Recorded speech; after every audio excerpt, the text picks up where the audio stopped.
Hello, everyone. Thank you for joining us in this APPI Focus on ARV Learn by Doing webinars workshops. APPI is truly dedicated to teaching as many people as possible about precognition, consciousness, psi in general, and in fact, training people to become excellent precog pros. We have programs where we use the best precoggers we can find and pay them so they become professional precog pros. So in that context, I always have topics which I like to discuss, and the topic today will be your subconscious mind, your Subbie. What is its potential? So here's the outline for today is we will, because there are usually, and I think I see some names here I don't recognize, definitely newbies. So I always like to go over the ARV for newbies and for oldbies as well. And then we'll get into the topic. And then we'll do feedback sessions, and it turned out it was based on a close of a market yesterday, so I did do that. So you'll be seeing that. And then we'll be doing a new session for independent judging. That's actually not accurate.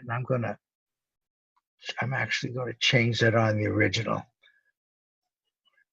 Last month we did independent judging. This time we're doing self-judging. As you can see, I modified previous ones for new ones, and most of the modifications today were done with the topic. Okay, and what you're about to see here. So let's get into ARV. Associative Remote Viewing. We have timeline on the bottom.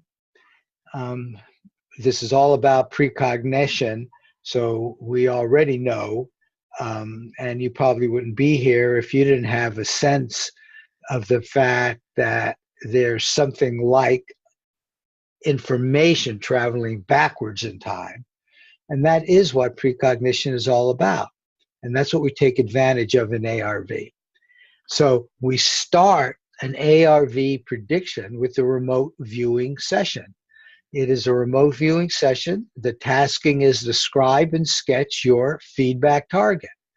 So this is when the remote viewer will, in their kind of quiet remote viewing space in their minds, describe and sketch what they're going to see in the future in their feedback session.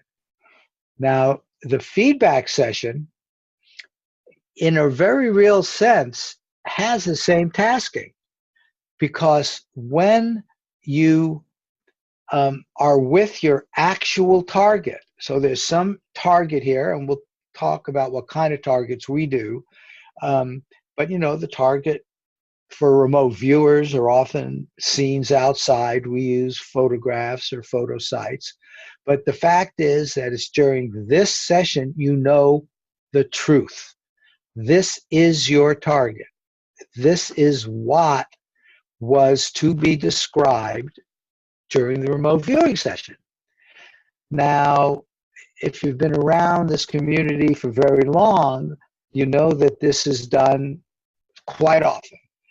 It's not done every time. Precognition doesn't work well every time, but it works so beautifully that we know that information gets transmitted backwards in time if you use that model. Actually, I prefer a model which basically says that the information is out there all the time. And so while you're here, you're just picking up information that's out there, but it's from the truth from this session. Okay, so this is, and there is only one feedback target. So it's at this time that you actually look at it, experience it, you send your consciousness to the target. Okay, so this, of course, is really the key because you know the truth. How often do you exactly know the truth? But to take advantage of this, we need to have an analysis judging session. So this is the third session involved in making one ARV prediction. The analysis judging session now is going to lead to an action. Okay, so what kind of action? Well, we're doing binary ARV predictions, which means it's equivalent to asking a yes-no question. For example, will the stock market be up 1% tomorrow from the opening? Yes or no? Will a team 1 defeat team 2? Yes or no? Based on the answers to those questions, you then can take actions. You might invest in the market. You might wager on a team if you're inclined. And a lot of people, I would say, I don't know, maybe as many as half, really don't take any action. They do it because they're learning about their own consciousness. APPI is taking to the point where indeed we are taking action, and we're going to be using this for investing in a fund. I've mentioned that to many of you before. So, 2 possible answers, yes or no. Well, guess what that means? We are going to then associate with each of these possible answers 2 possible targets. Guess what? 1 target, possible target. Possible target is associated with yes. 1 possible target is associated with no. Simple as that. The actual target, okay,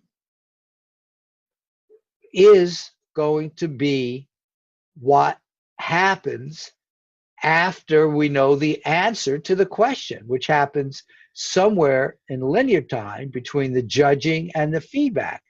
We can't do feedback until, in fact, we've know the outcome. So the outcome comes here. We then know if it's yes or no.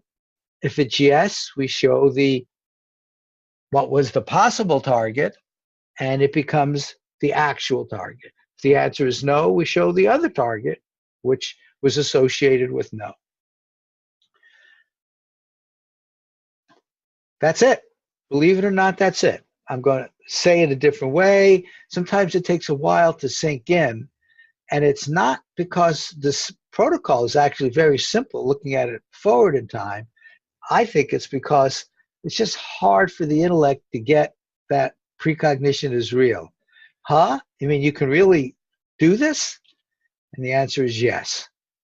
The one place where ARV has difficulty, and I'd have to say serious difficulty, otherwise most people would be getting very, very high hit rates. You know, if people do 25 actual predictions, not passes, and they get a hit rate of 70%, 65%, they're getting into where they're really statistically significant. You stay down around 50%, which is where most people are. Most people tend to be about 55%. They actually have some precog ability, but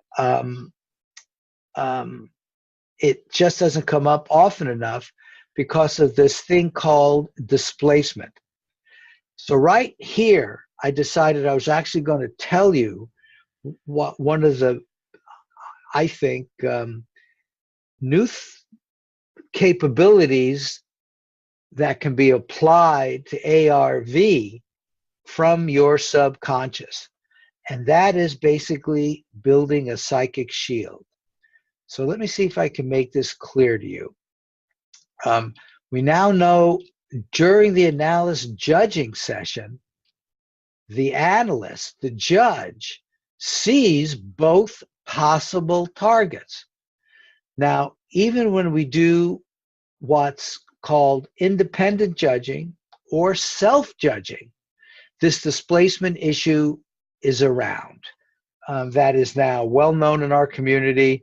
We've had lots of people who will do independent judging. I had a case just recently where I did it with a good viewer, and by golly, did an excellent description of the target that did not actualize.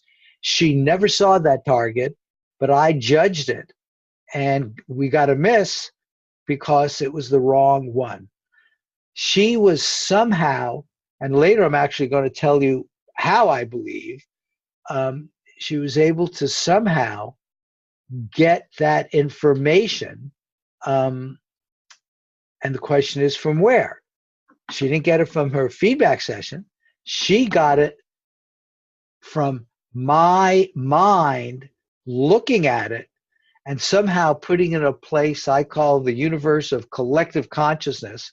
The fact that I saw it meant it was available everywhere, every time, to every sentient being in the universe. That's how broad I believe this universe of collective consciousness is.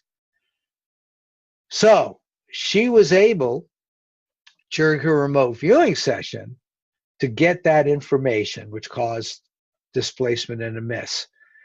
In fact, it was that which, I've seen it before, but in this particular case, it upset me so. It actually flashed into my mind this idea of psychic shielding. The psychic shielding is an idea that's been around for a long time. It's really hard to find any brand new ideas.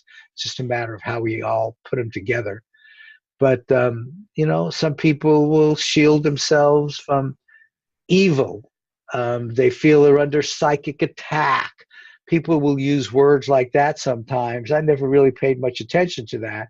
I'm now just starting to, because one of the things I know is if you can imagine something, you can create it. You can manifest it. And this is something which is a creation in this world of information. This is a psychic shield around the whole judging session. And what I want to create, and when we do our prediction at the end of this webinar, I'm going to ask each of you to do this. You're going to imagine, when you do your judging session, putting around you an impermeable shield so nothing can go out. So while I'm in this session, nothing is going to leave that session. A little bit like what happens in Vegas stays in Vegas. What happens in the analysis judging session stays in the analysis judging session. So I'm going to build that around me. And on the outside of that, that shield is also going to be reflective. So if there's any inquiries, anybody looking here, like the remote viewer, looking here, it will reflect back. And I also said, well, reflect where? Well, why not reflect to the actual feedback target? That's how I'm building this. The outside is going to be of such a nature that when the person looks inside, tries to look in, just because they're curious, I don't know why viewers do that, but they try to look in, they're not going to be able to see in. What they will see is the actual feedback target. So to the extent we could build this, this would be a very valuable entity. So that's the idea, and I have no doubts, frankly, that our subconscious minds have the capability of doing this. I have frankly done this now twice successfully, but that's all. That's not a statistically significant sample at all. But I believe this is a good idea, and I'm recommending people use it.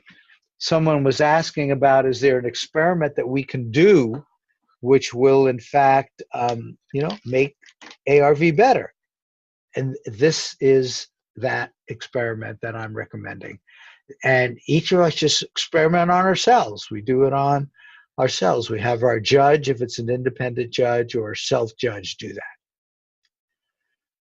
Okay, so the idea here is that someone wants to peak, and most people have no interest in peaking. Certainly, if you do self-judging, you have no interest in peaking.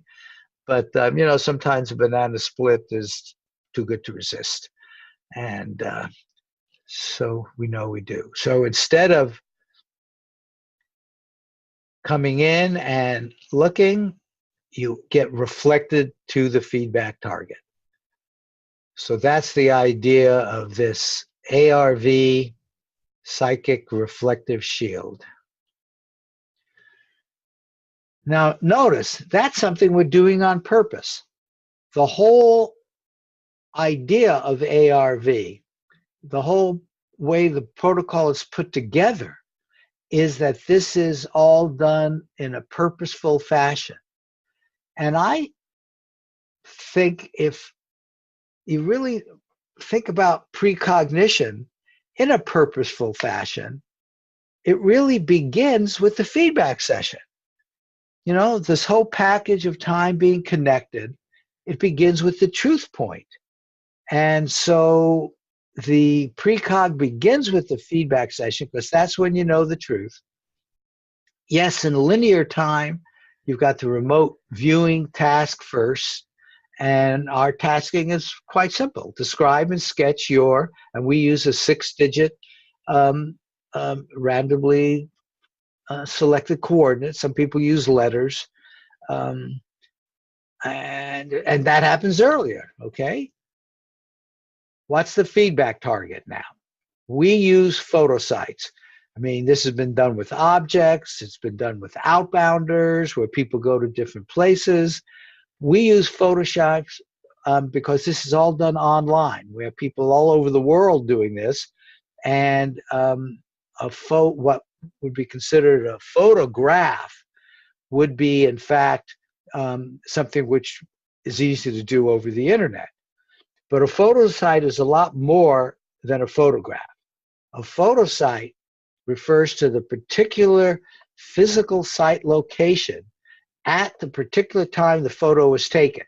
Okay, so you're looking at this particular site at the time it was taken. But consciousness is expected to move to that site at the time the photo was taken and to describe and or sketch what can be readily verified or inferred from the photo. So sometimes, like if you look at the photo and it's a waterfall, there's noise, the gushing water hitting the base and the splashing and all that. That's something which can be readily verified. And the remote viewer picks up sounds all the time. That's one of the standard things they do. All of your sensory information is available from your remote viewing session. And so this is the sort of information which is part of the photo site. That's why we wanted to give it a different name, to really emphasize that when you first look at a physical site or even a photo, you get these first impressions. And that's often what remote viewers see. They'll get the big picture, flowing water, big mountain, buildings, something like that. Words like that will come in, or images like that will come in. But then also, after maybe some first impressions, or in a different order, everybody's a little bit different, you get these colors, shapes, dimensions, you get sound, smells, taste, everything your nervous system can do. Your subconscious mind is using your nervous system to provide information when you're doing this remote viewing session. Yeah, I mean, hey, it's kind of remarkable that your nervous system does what it does. If you really ever start thinking about it, you sort of get awed. And it can not only do it in real time, well, it always does it. Let me be a little clear here. Your nervous system in the physical world is always working in real time. That's this now moment idea. But just like a memory from the past can be brought into this now moment, a memory from the future can be brought into this now moment. And that's what happens with these photo sites. Your remote viewing a photo site target that you're going to see at your feedback session. So all of this is done on purpose. I found this, and I don't know, it connected with purposeful really can be all of these other kinds of words. Spirit was good, loving, limitless. Kind of in the background, the fact that you're involved in this, that you're a conscious living being doing precognition on purpose, being grateful is kind of a good one. Peaceful, trusting. Okay, just a little more on review and summary about what ARV is all about. But the expression practice, practice, practice is really accurate here. This is like most other skills. You get better at it. You can refine it. And just like I like to say, a doctor or a shaman, that's an important part of it. Now, I want to make another point here, which is remote viewing is indeed unique to every viewer. Here's an example of an ARV, precognitive, of course, where a person did this transcript during their remote viewing session. And for your newbies, here's the coordinate. Notice on the top, we usually start with a coordinate, the date, their name. I have a feeling this was a multi-page one, and this was the only one that got turned in. But the name is usually on here as well. And they wrote here something, viewing transcript and have fun. Always good to have fun. If you're not, do something else. But notice what they got. A vehicle. Now, there isn't a vehicle here. Thought it was a helicopter. Well, there's no helicopter here. That was called analytical overlay.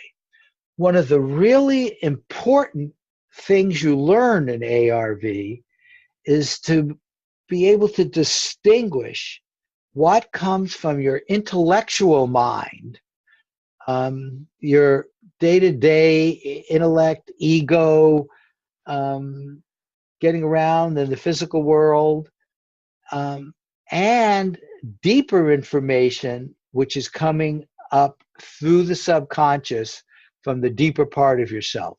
They have different feelings. And AOL stands for analytical overlay. And here, vehicle, well, there isn't one. Helicopter was really a very specific, high-end intellectual vehicle. We try in remote viewing to not name things because that's so clearly intellectual.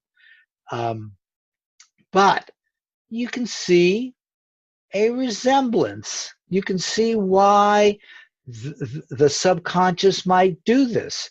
You know, you might give a little credit to a match here because of that. And look at the swirling.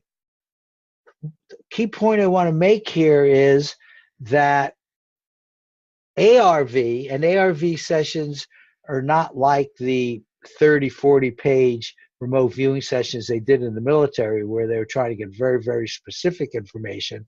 We're trying to get enough information to distinguish between two possible targets. And so most people, but not all, limit their sessions to 1 or 2 pages. And so you just want to get the kind of information. Now look at this swirling. Well, that's pretty good. Not only going down, downward swirling, concave from above. Okay, so this is what this person got. This person picked up very nicely the sort of, and got the words Valley of the Rift. You know, it's a cavern. We've got ourselves a little river here. It got channel flow. Wasn't clear. Well, maybe it is that's water. But notice these things versus these things. See, the information is coming in precognitively in a way which is unique to each viewer, and yet you can gather that they're getting information from this target. And that's the key thing. And the idea here is when you're in your remote viewing session, just report what you're getting. Here's one which emphasizes sound. What it says right here is sound of fabric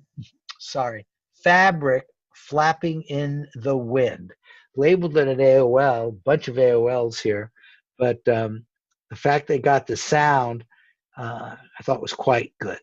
And there's other good information in this as well, but not all of it is good.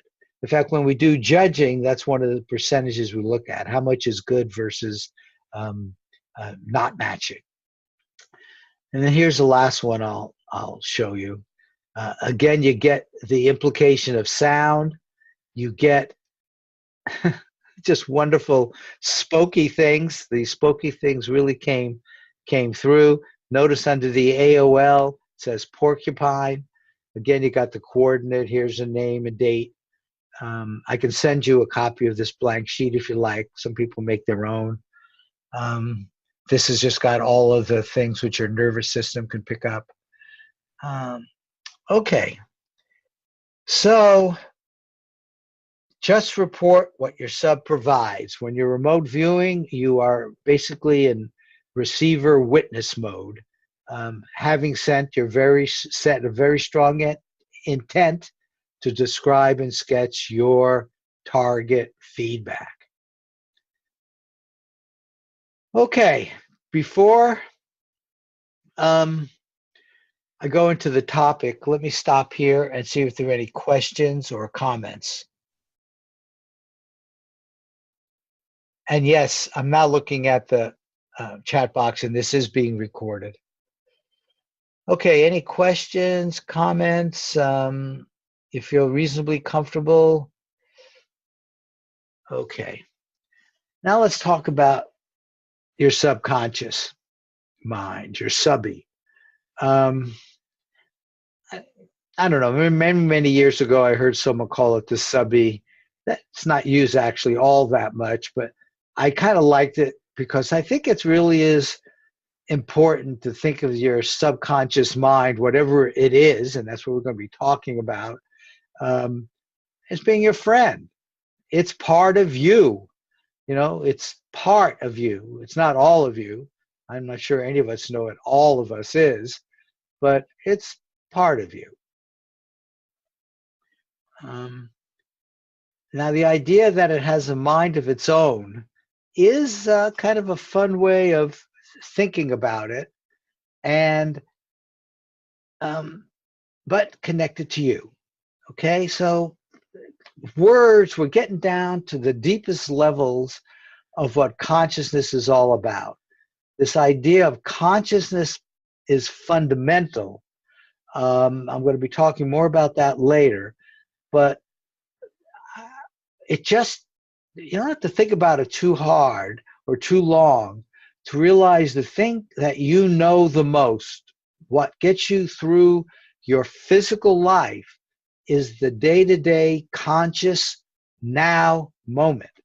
How many conscious now moments do you have in a day? Okay, how long is a moment? You really can't even answer those kind of questions. That's how fundamental they are.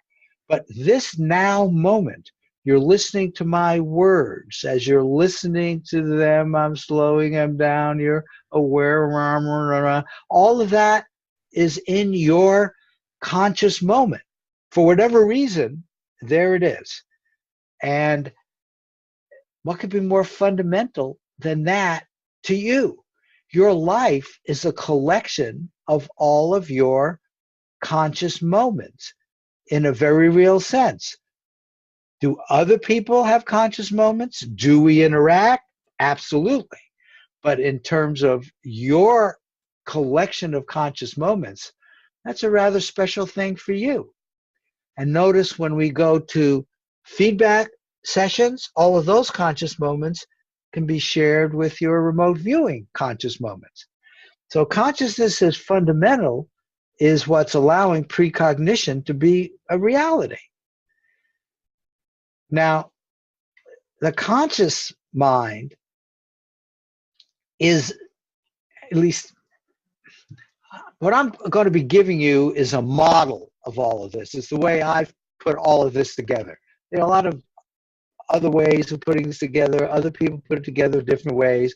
You're here, you're stuck with me right now. You're going to get the way I do it, okay? And a lot of this, though, comes from other people's stuff. That's why I always like to quote other people's stuff. But if you really think about what this now moment is, it's conscious awareness. It's this now conscious moment, but it's you somehow are aware of it. In fact, you may be, in some sense, that conscious moment right then. It's that conscious moment is what you are in that conscious moment, right? Words fail. But this idea of conscious awareness is what your conscious mind is, certainly. Okay? Now, what's the subconscious mind? The way I want to look at this, everything else, period. It is this idea, which gets used over and over again, is a good idea. Maybe that's why it gets used over and over again. The conscious mind is just a tip of an iceberg. So let me kind of expand on that. So there's a conscious mind. Someone had the nerve of saying it's 0.5 to 5% of consciousness, I guess. Usually I've seen 10%. I saw 5%. This is the lowest I've ever seen. I'd have to say that they are off by many, many, many, many, many, many orders of magnitude. The conscious mind in this now moment, as magnificent as it is, okay, the now moment, this idea of your conscious awareness, everything you do, your environment, your alert, I think you know about your conscious moment a lot, gets you through your day-to-day life. And one of the key elements of that is this idea of intention. This quote is, intention is the force that moves energy, right? Nothing stays still. Things are always vibrating. Your whole life is moving energy around. Your body is energetic even when you're asleep, right? Moving, doing stuff. Now, so the conscious mind, I think we have more of a sense of than the subconscious mind. Now, I'm emphasizing this idea of intention here because we have an intention like to do something. I'm going to go across the street. Looking both ways, walking, all of that stuff which you do so naturally is coming somehow from underneath. You're not paying attention to how all of your muscles work. The subconscious mind controls all the systems in the body. You don't pay conscious, aware attention to how your heart beats. I mean, the subconscious mind takes care of much more than 99.5% of your life. It's here they're saying an intelligent field that created the body from a single fertilized cell. Okay? It's very literal, but it's also metaphoric. That's what we see in remote viewing a lot, the metaphoric stuff. And we get little stuff too. It's clearly non-linear. There's no distinction, or I'll say at least little distinction, We add the distinction, unfortunately, which is down in our subconscious mind. But I think in a pure sense, it'd be no distinction between past, present, and future. Okay? The ability to generalize, the reality, it takes in movies. Is that really reality? Well, it's the reality of the movie as opposed to a reality of something actually happening to you in a more physical sense. But all of that is down here in your subconscious mind. Now, the interplay between these is I think the challenge of almost a life. Learning things like wisdom, learning how these two do interact, all of those have their play in ARV, and I think it's a wonderful way of exploring all of this, but the connections are much deeper and much broader than just associative remote viewing. Now, at the very tip here is what I think is the key connection that does help bring all of this together. And that is that your subconscious mind, thought of as a separate thing from the conscious mind, okay, is all connected with the universe of collective consciousness. So I have to tell you now, and I will tell you now, about this universe of collective consciousness. This again comes really, as you, at least as I thought, as deep as I know how, about this idea that consciousness is fundamental. The idea goes back a very, very long time, but for me, it was quite significant when all the early quantum mechanical theorists were saying that, and some of them used these exact words: consciousness is fundamental. So let's say that this blue circle represents this universe of collective consciousness. What this contains is everything consciousness touches. And I don't know how else to say it, touches. And by thing, I mean everything, an idea. What you're hearing right now, all of your conscious moments are down here. Every one of them, right? Consciousness touched them. You have a thought. You hear that sound. I'm clapping my hands.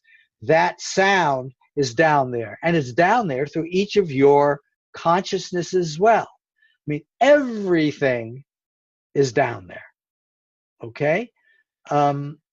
Ideas. This desk is down there to the extent that my consciousness knows about this desk. Okay? I'm seeing its color. Everything is down there. The broadest sense possible. Now, what's amazing about this idea is that the outer boundary has to be ignored, because this is like a circle without a boundary. This is truly a Zen sort of thing, because imagine, oh no, Marty, you are wrong, because this is outside. Well, as soon as you thought it, as soon as that idea even began to percolate up, that there might be something outside it, it's inside it, because consciousness touched it. So that's how broadly I mean this to be. This is basically an infinite set of things which consciousness touched. Now, no boundary. What does that mean? There's no boundaries. Well, in some sense, okay, so there are no real separations. That's why past, present, and future are all in here, right? What you're going to see tomorrow, consciousness certainly is touching that. It's in there. I didn't say anything about time. In fact, time is an idea. The idea of time is in here. The idea of space is in here. The idea of quantum mechanics is in here. Actually, future models of the universe and consciousness that we right now at this time are not aware of. They're in there, and they'll play themselves out however they play themselves out. But doesn't that sort of get as close as you can to this idea of oneness? There are no boundaries. Everything is interconnected. Harmony, total harmony. This is maybe pure spirituality, this perspective. Now, okay, so I've used this word things in the broadest sense I can imagine. Things cannot ever be completely separated from the UCC. Therefore, anything, what we call a thing, must have a fuzzy boundary. So here's a thing, here's its fuzzy boundary. So let's take an example, just try to make this a little clearer. I have the idea of red. I just thought that as an example, but that's a good example since I've made this inner thing red. Okay, well, what do I really mean by red? Well, in physical terms, the color red, by convention, has a very specific frequency in the electromagnetic wave. But, I mean, is it really exact? Do I still want to use the word red if it's off by 0.1%? Well, I think all designers would say, yeah, you know, red actually has a range. And you really cannot ever produce a frequency that stays pure for very long. And so it's fuzzy, okay? Even the definition of the color red is fuzzy. Well, let's get back now to consciousness. Your conscious mind, as magnificent as it is a thing in this UCC, and it has a fuzzy boundary. In fact, we're talking about it, trying to understand what this now moment that you experience really means. How long does it last? When does it start? When does it end? How come it's got this connection with time in a strange way? So this conscious mind has a fuzzy boundary. Now, the whole idea of fuzzy boundaries allows uncertainty to be introduced, right? There's just uncertainty comes in as soon as you try to bring out an individual thing. It also has entanglement because this thing is still part of the UCC, so it's still totally entangled with it. So notice what we've done. We have an entanglement energy and a communication channel. The energy was there because somehow we've been able to bring out what other people have used these words, but it's so fitting, illusion of separateness. It's like we're looking at this red with its fuzzy circle boundary around it, and we look at it as if it's a separate thing. Okay, hey, that's kind of cool. But to do that, to take it out and to give it its fuzzy boundary, that took some sort of energy from the UCC up into our consciousness. And so this idea of energy coming from the UCC, the source of everything is the UCC. And there's communication with the conscious mind from the UCC in a way which has got uncertainties associated with it, but it's a way which is real. We know it's real. Now your Subbie, your subconscious mind, is also a thing. Okay? It has its own fuzzy boundary. We can connect those two and get information transmits between those two both ways. And so your subconscious mind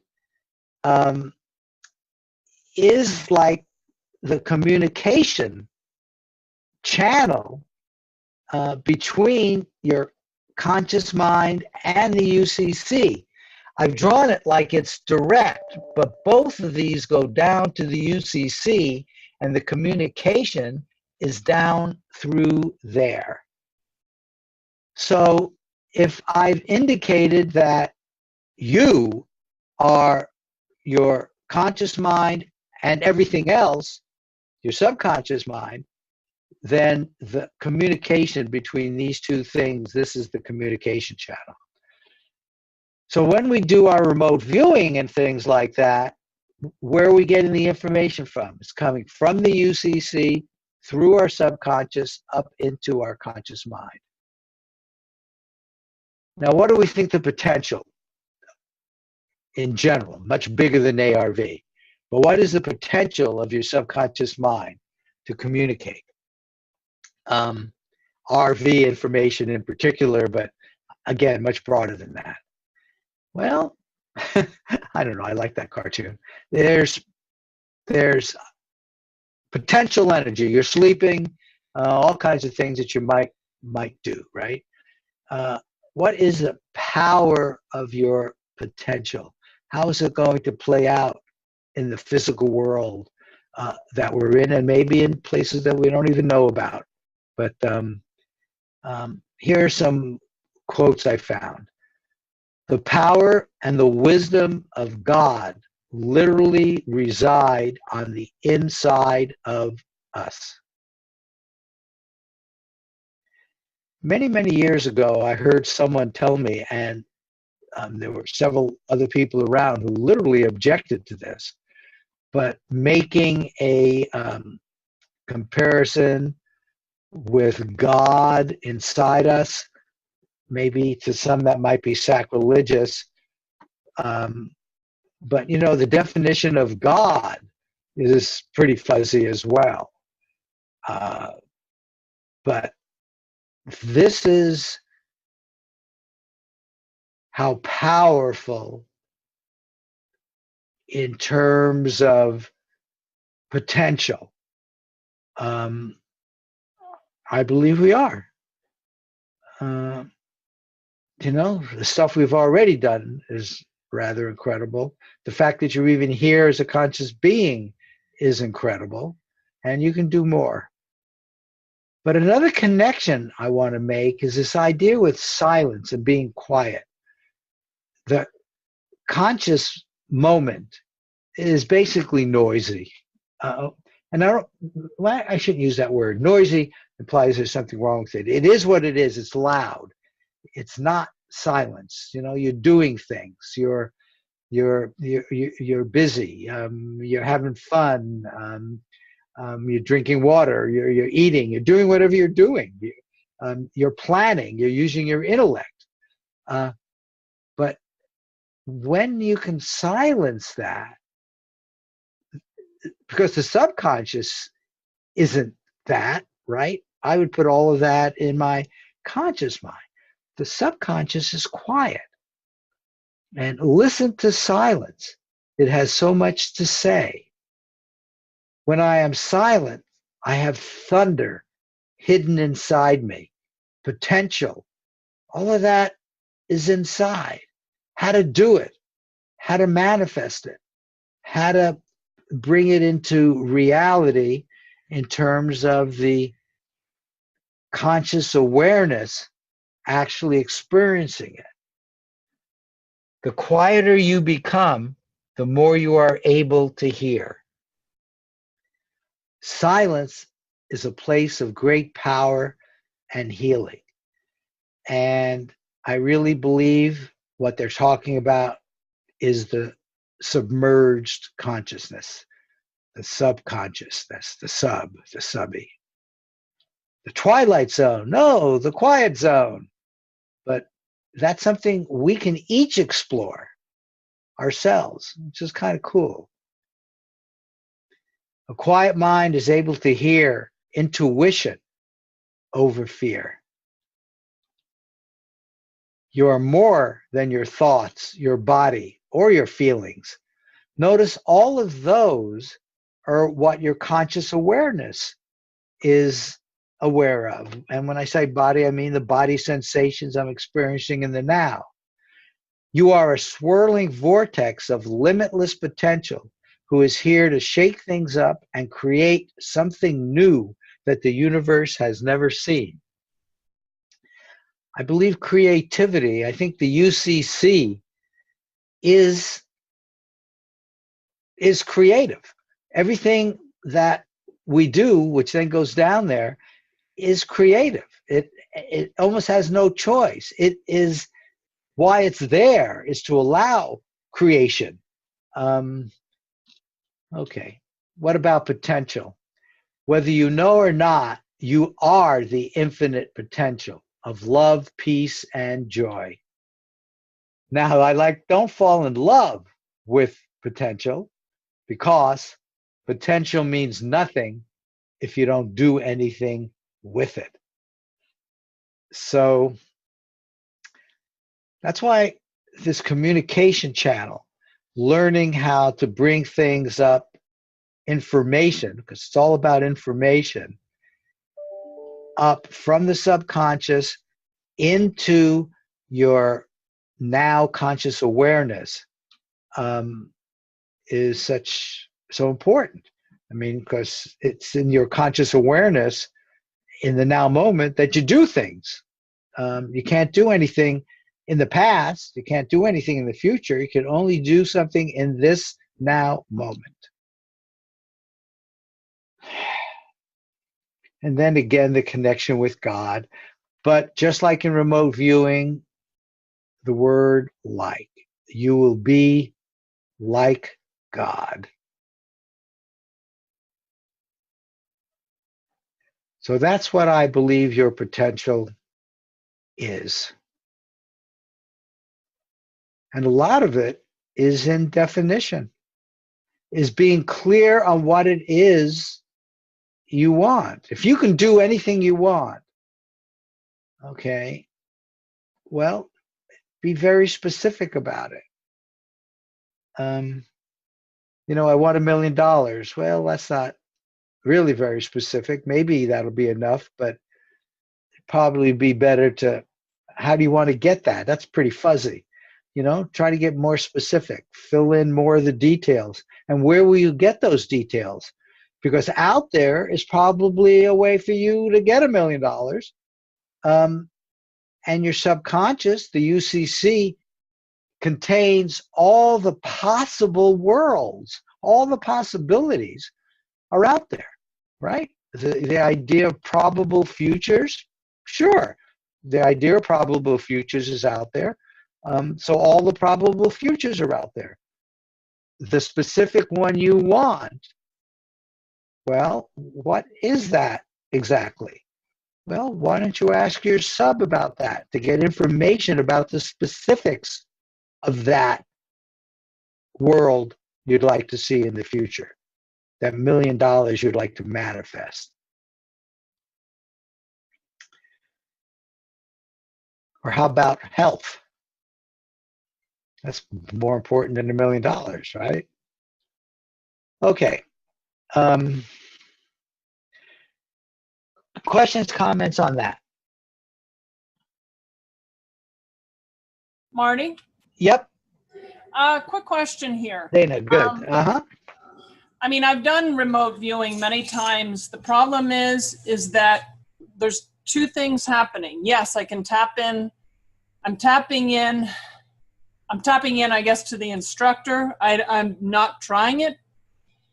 And I'm actually getting, for some odd reason, I need a little better, how should I say, more organized, structured way of getting my answers. Now, I am coming up with a lot of stuff, and the problem is I come up with, like, let's say 5, 6, 7 pages with all these senses, whether they're pictures, there's senses, there's taste, there's smells, and there's all this stuff, and even pictures of the people involved.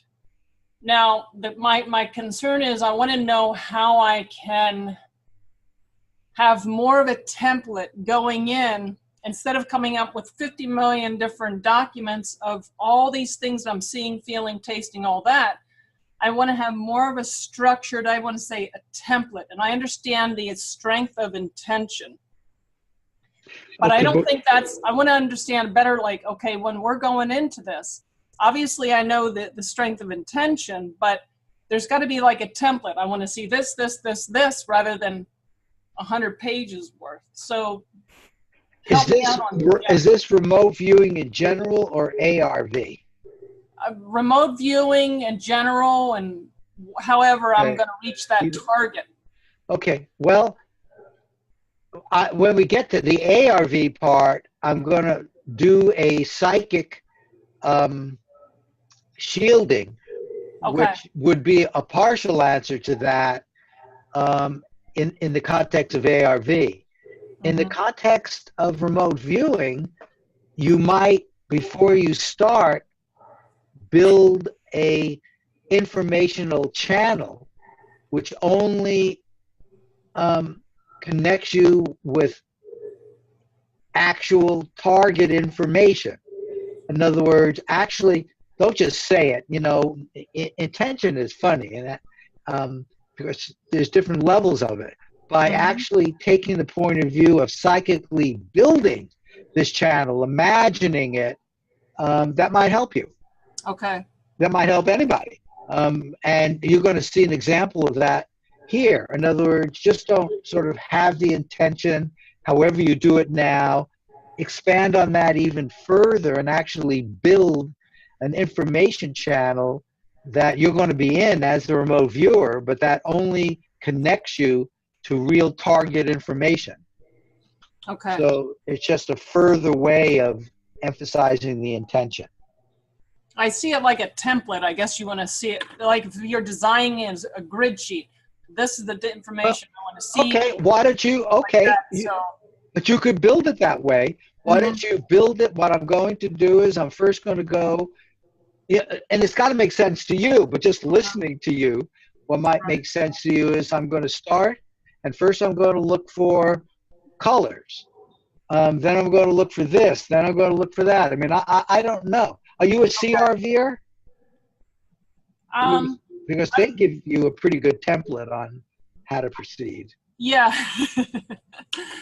I mean, like I said, I've just done the ARV and. Oh, okay. So,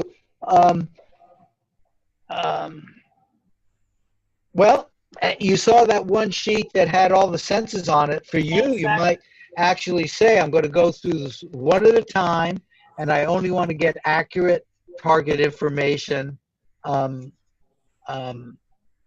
each of these, and build a psychic channel that'll do that for you. Okay. Now, if it's ARV you're interested in, hold on. It comes at the end, but you'll be interested to see how we do it, and I'm actually going to take us through one. Okay, great. Okay, Thank so you. it'll give you an idea. Thank you.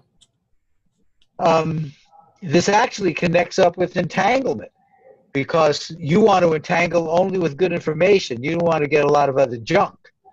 Now, entanglement, and this comes from Dean Radin's book, Entangled Minds, one of the most surprising discoveries of modern physics is that objects aren't as separate as they may seem. When you drill down into the core of even the most solid-looking material, separateness dissolves. All that remains, like the smile of the Cheshire Cat from Alice in Wonderland, are relationships extending curiously throughout space and time. I'm bringing this in now in the context of feedback, because guess what the feedback session is all about? It's about entangling with the remote viewing session, right? And the remote viewing session is all about entangling with the feedback session. It's like a grand handshake entangle. These connections were predicted by quantum theory and were called spooky action at a distance by Einstein.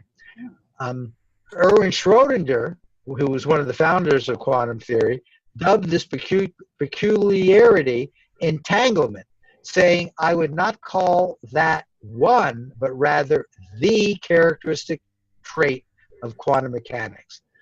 So we're getting down to the very, very fundamentals of the physical world, and I think even the non-physical world. So entanglement is key, and that's what we're looking here. Okay, let's now do feedback. I don't know how many of you from last month were here, but I tried and did independent judging. You know, I'm a believer in both self and independent, but independent automatically gets rid of one of the channels for displacement. So I pushed it and we did it here. And I had us pair up in two-person teams, and we did two yes-no predictions. Will 4x1 move up between November 7th through December 4th, or will 4x2? And I chose 4x1 and 4x2 randomly out of 3. And each of the teams had one person doing 4x1, the other person did 4x2, and they each got their own coordinates, and they did it. Now, it turned out 4x1 was the Australian dollar. The other one was the European dollar versus dollar. And here the outcome is yes, because the time scale was from like November 4th to yesterday. I was able only to finish this chart today because we had it closed December 4th. Okay, so the answer was yes. And here is the feedback. Everything is done on We Online. I don't know how many of you are brand new newbies, but everything is online. And this is an example of the feedback email that everybody in the general group would get. Here, I didn't put everybody in the group, but we'll do it somewhat differently. But this is a typical feedback. It shows that the winning side was yes, and then you would click here to get your feedback picture if you were the viewer for 4x1. And there's similar, here's 4x2, and it's a different link. And each viewer got their own independent coordinate, and we'll do that shortly for the new prediction that we do.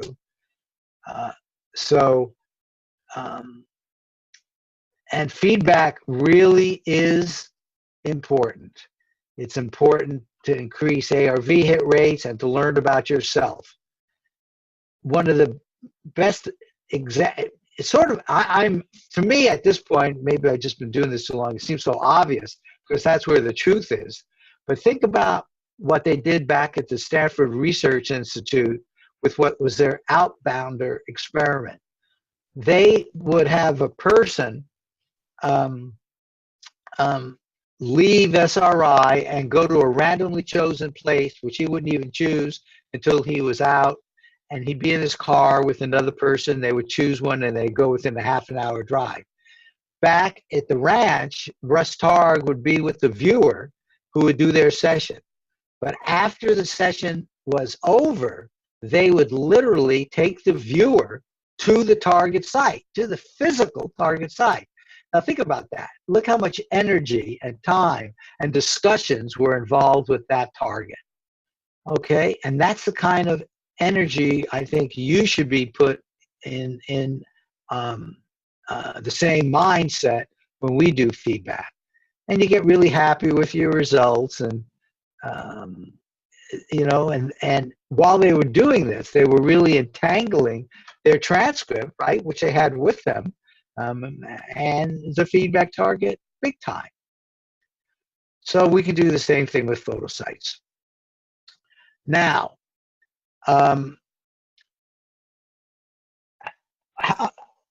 how many of you, how are we going to do this?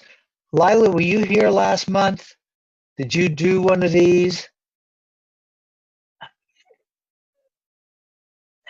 I mean, what the next step is to do feedback sessions right now. And the people who can do it best, of course, are the people, and the only people who could really do it, but I may end up having to simulate one if I was actually hoping to watch somebody do one. But I don't have a mic. Patricia, oh, you judged yourself even last month, Patricia? Okay, Sai, you were here. Very good. Okay, let's well, you can do one too, Patricia. You need to get feedback as well, whether you're self-judged or independent judge.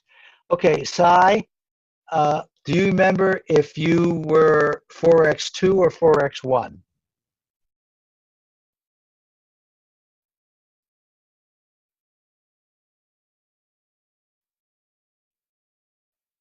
I can probably look it up. Let me look it up. I know I can look it up. I have to find my email. God, I got so much open.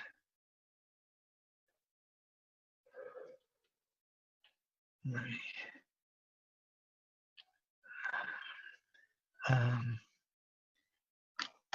wait, hold on.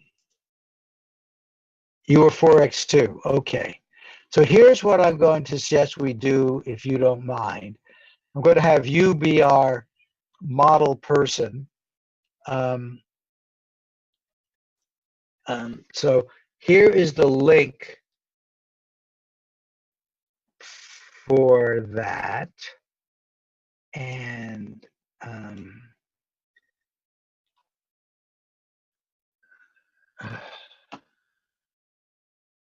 I used to be able to pick that up. Hold on.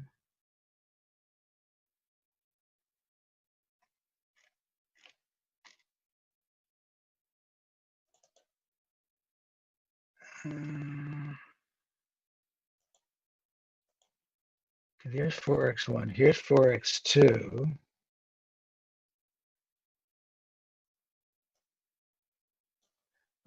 I'm trying to grab this and put it in the chat box so you can get it. Let's see if I can do, maybe I can just do a copy. Yeah, I'll copy the link. Okay.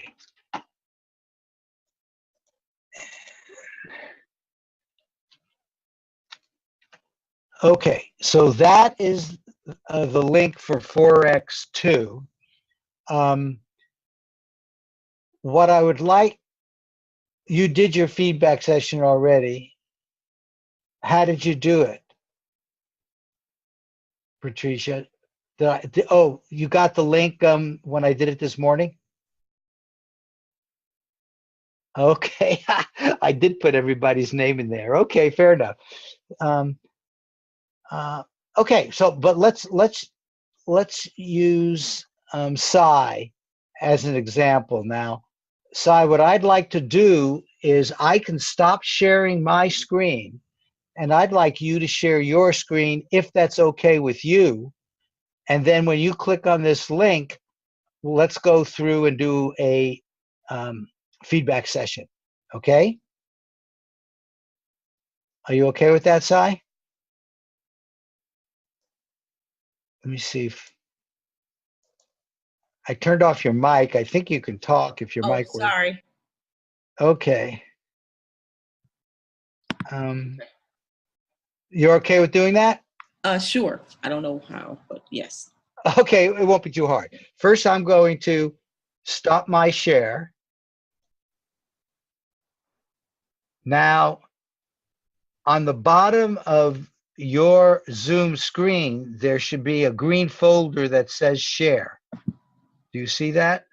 Yes. Just click it. Yes. Okay, give it a moment. Okay, try it again. Maybe double click it.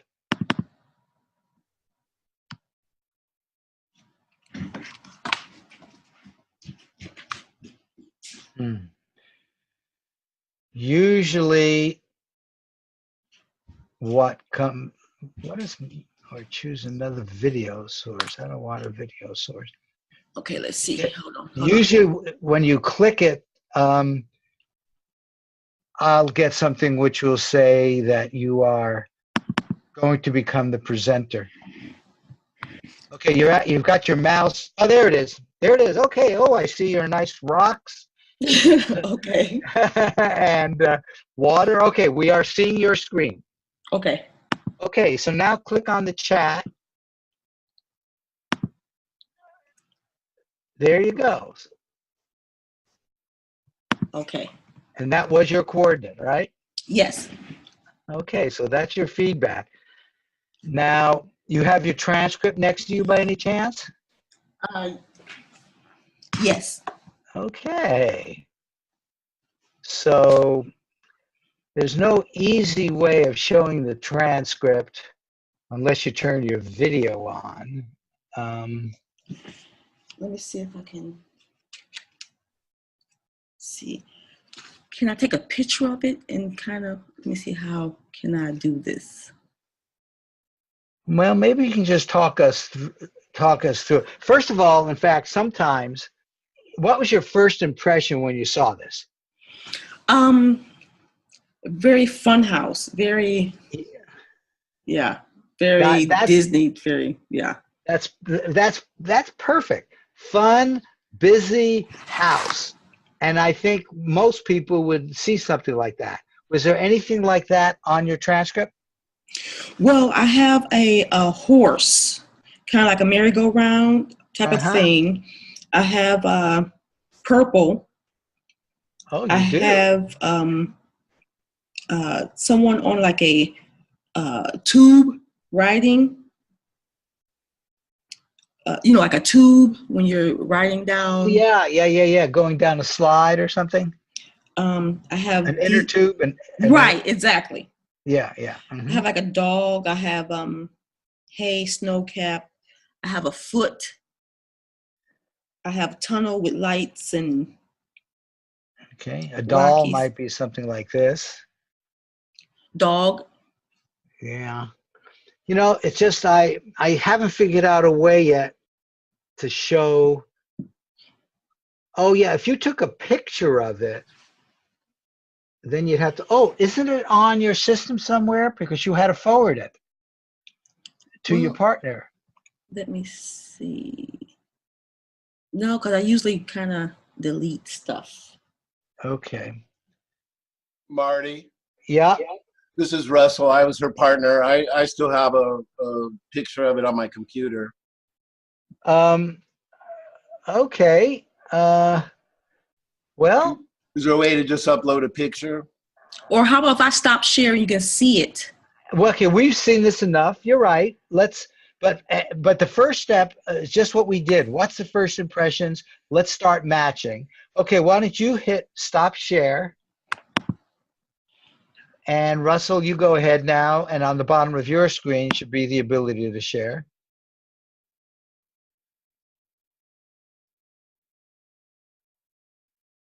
I hope you guys, the informality of this, I'm okay with it. I hope you guys are okay with it.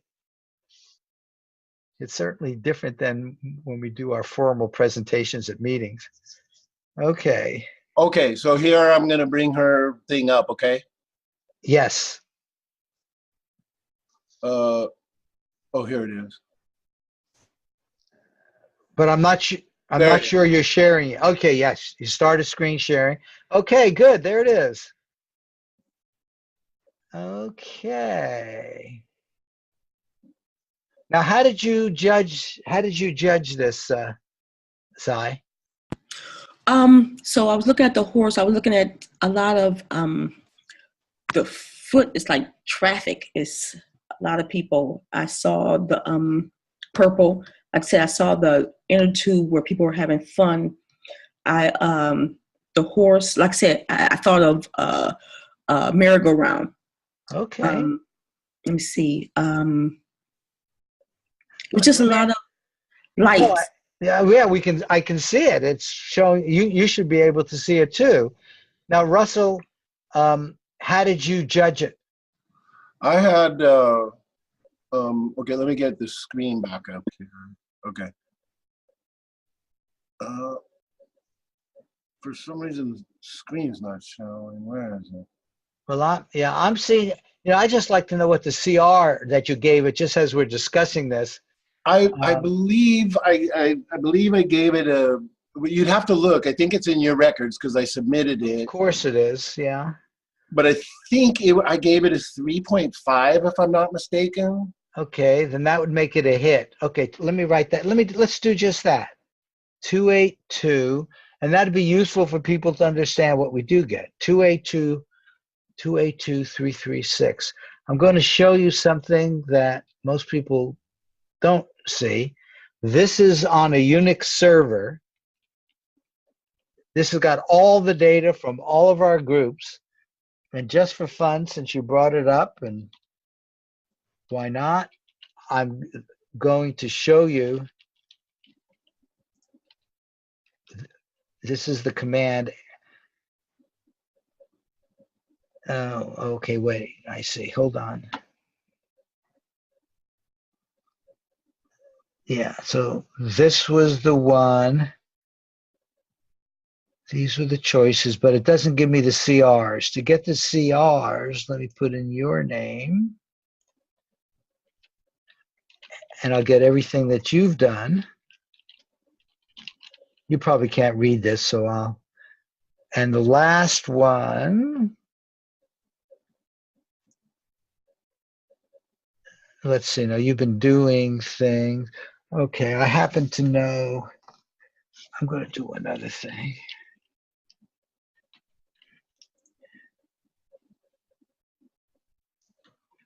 Grab 368. Okay.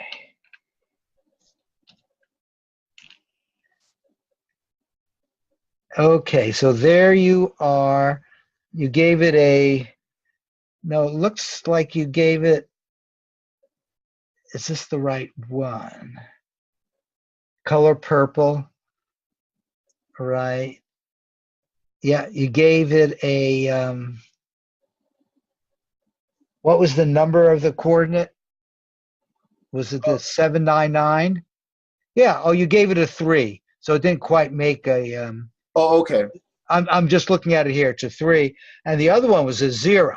So it was a clear distinction between the two, which we like to see. Okay, I've lost their transcript. Have you taken it off? No, it came off automatically. Here, let me put it back up. Okay, well. Here, I'll put it back up. So in terms of feedback, this one for you, Cy, would have been a pass just because it gave you a 3, not a 3.5, but it shows you how close it was. And what I want to add for all of you who, and we'll be doing judging later, so you'll understand the 0 to 7 TARG scale a little better, but 3.5 means a non-pass prediction, 3.5 up to 7. But people tend to differ looking at the same transcript and target by about 1. So you got very close, Cy, to getting this good. So you should really feel good about it no matter what, but it was formerly a pass. And okay. Okay, so what I'd like you to do now, Cy, and this would be an example for everybody, you can give me back the screen now. Why don't you give me back the screen? I wonder if I can take it back. You should be able to take it back. Yeah, you should have it back. Oh, her. You mean her, I'm sorry. No, I want it back. Let me see. This will stop the, yeah, I can stop it. So I'm stopping it and I'll share mine now. Okay, what I did, and you weren't seeing my screen at the time, now you're seeing it, is I went to this Unix server and got the information about the confidence ranking. But you as a viewer will know, how well you did when you see your feedback session.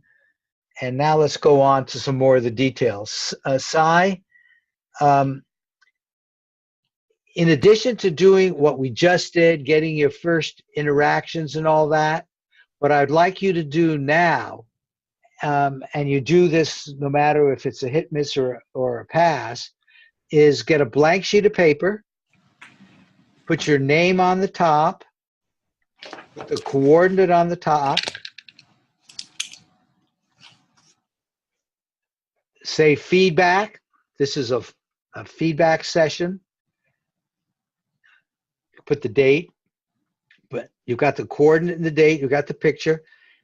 Now, what this sheet basically does is gives you the information you had before, so you're going to do it again, feeling really good about the good stuff, and then adding information that you didn't have before, adding the fun, adding house, the word house, and just a very brief sketch, but enough that it would make it clear to any judge that, yes, this is the feedback target. You see what I'm saying? It's not like a sketch. It's like a very rough RV session. Right. And you want to know something, Russ? It's good for you to do it too. This is just practice. Some people will do nothing but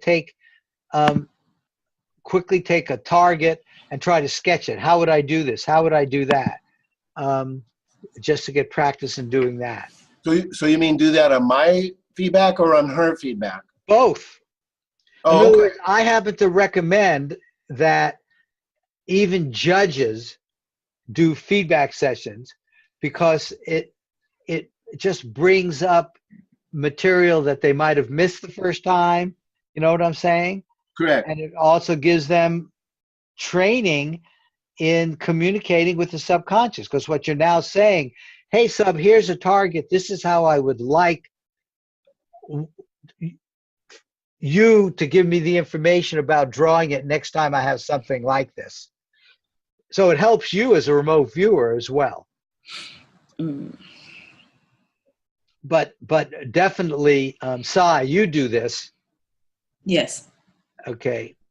And it doesn't take a lot of time, but it's very important because we're talking about this now. This isn't the best environment, but when you're by yourself doing it, you're really kind of focusing on it. And when you do your feedback, you've looked at it, and now you just sort of let it automatically give you a rough sketch of the house.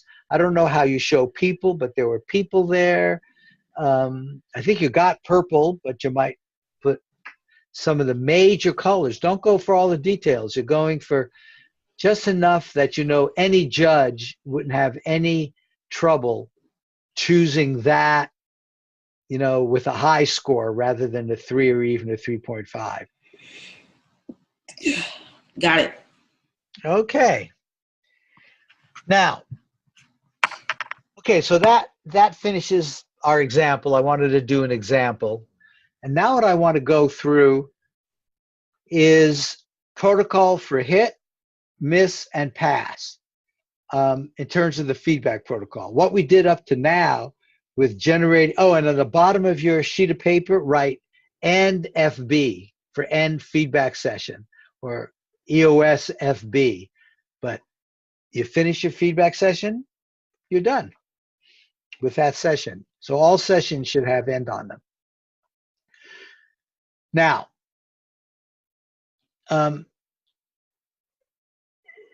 yours was actually very close to a hit. If you want to consider it a hit, you can, but a pass turns out not to be all that different, but we'll get to that soon.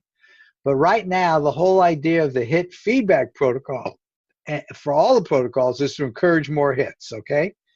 But the best way of doing that when you get a hit is just celebrate. Just feel really good.